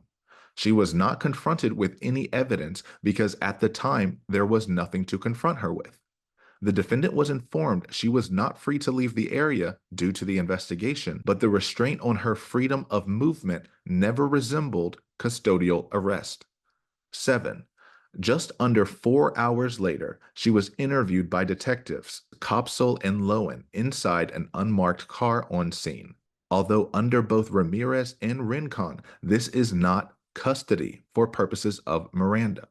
She was given her Miranda warnings. 8.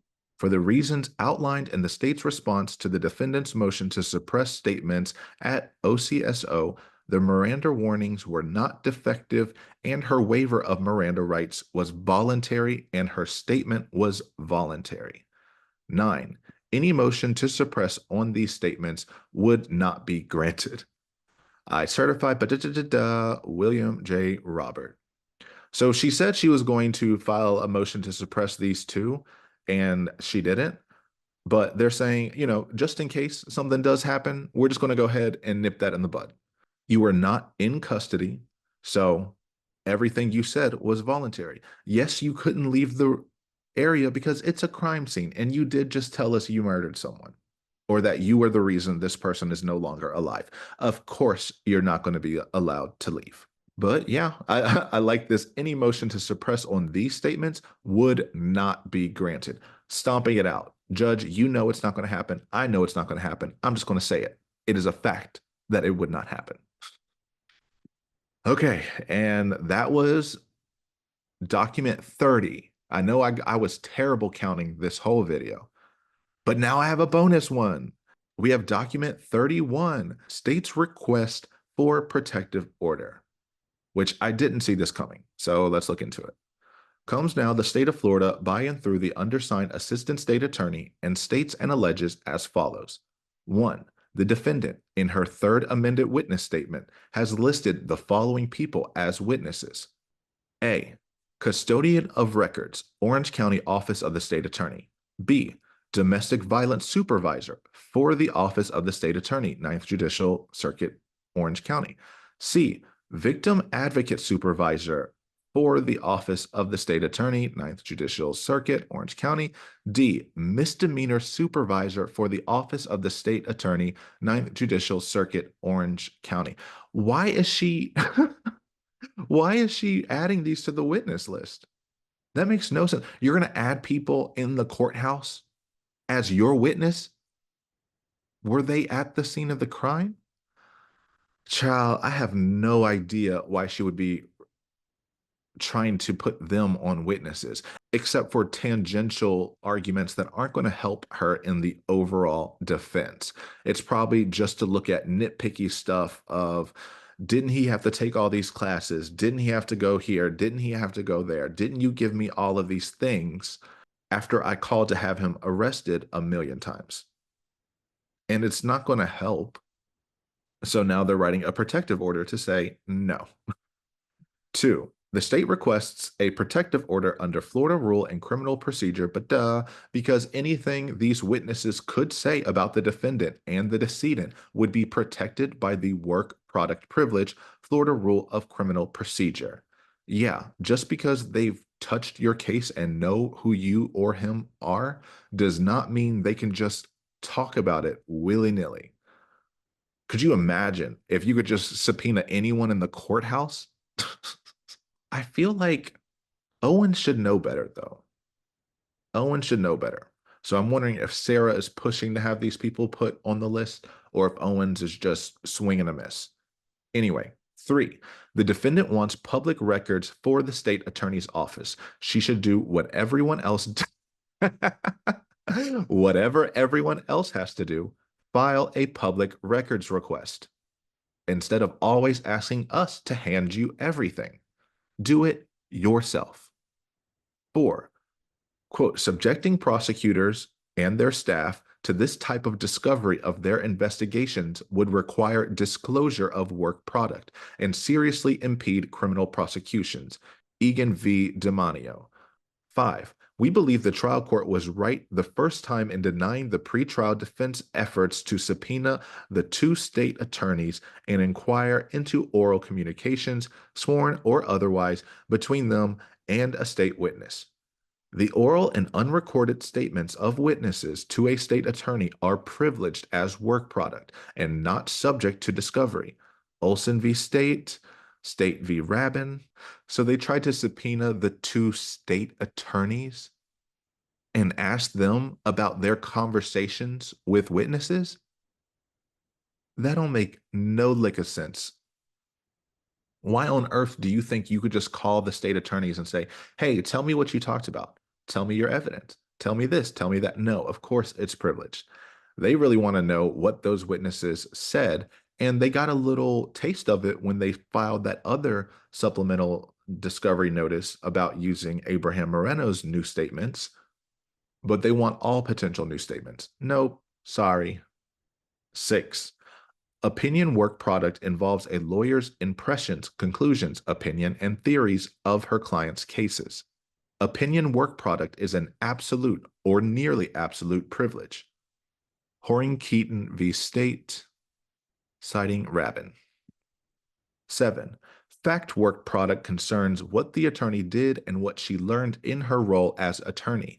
As the name suggests, fact work product is factual information which pertains to this client's case prepared or gathered in connection therewith.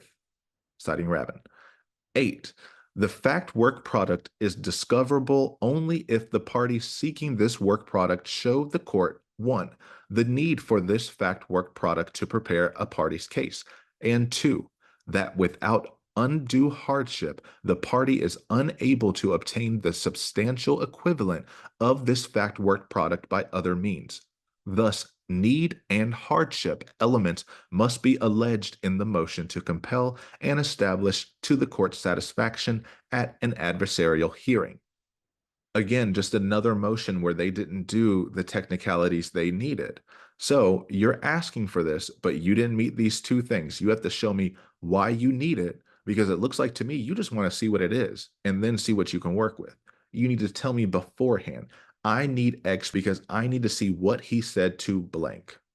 And then you have to show that you couldn't get that answer unless it was extremely hard for you, some undue hardship that prevented you from getting it by any other means. They refuse to put in a public records request.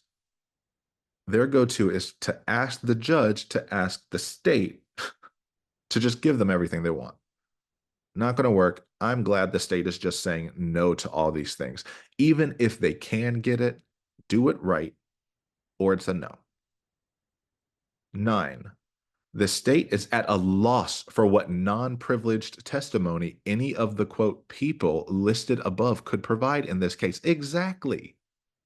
Yeah, none of these people know who you are, know that case, nor have a connection to the case besides the files and the situations that are put in front of them as an aftermath to the case. But wow, that's so wild. I don't know why she wants to have these people just to, I don't know. 10, therefore, the state is requesting the court to enter a protective order to prevent any employee of the state attorney's office from being a witness in this case. Absolutely. Absolutely. That is so weird to me. That's like saying, I want to subpoena Mr. Owens, Mr. Henderson, Mr. Beck before this, because I want to know what they have said to their client, Miss Paulson. That's not how that works. And then you would say, well, we have privilege. Okay, so you know that. Why would you pretend you didn't know others have privileges as well? Whatever. It is what it is. I think this will be granted. But yeah, that was interesting. I'm glad I'm covered that.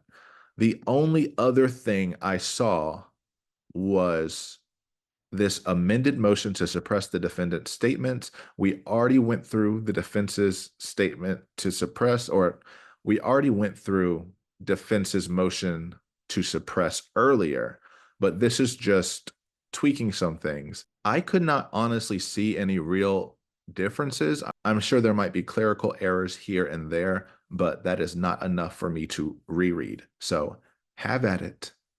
This is Future Scar signing out.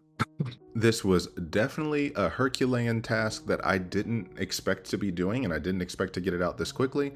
But like I said up front, I'm working on the interrogation video, and I want to make sure that I do it right. I only got one chance to do it, and I want to do it exactly correctly in my mind.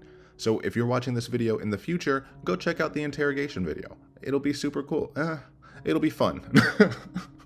But that is all of the documents so far. I know that as soon as I post this, probably 20,000 more documents are going to come out, but I will put those on pause to finish the interrogation video, and then we'll round up and pick up back where we left off. Thank you all for watching. As always, I appreciate the support. I love you all.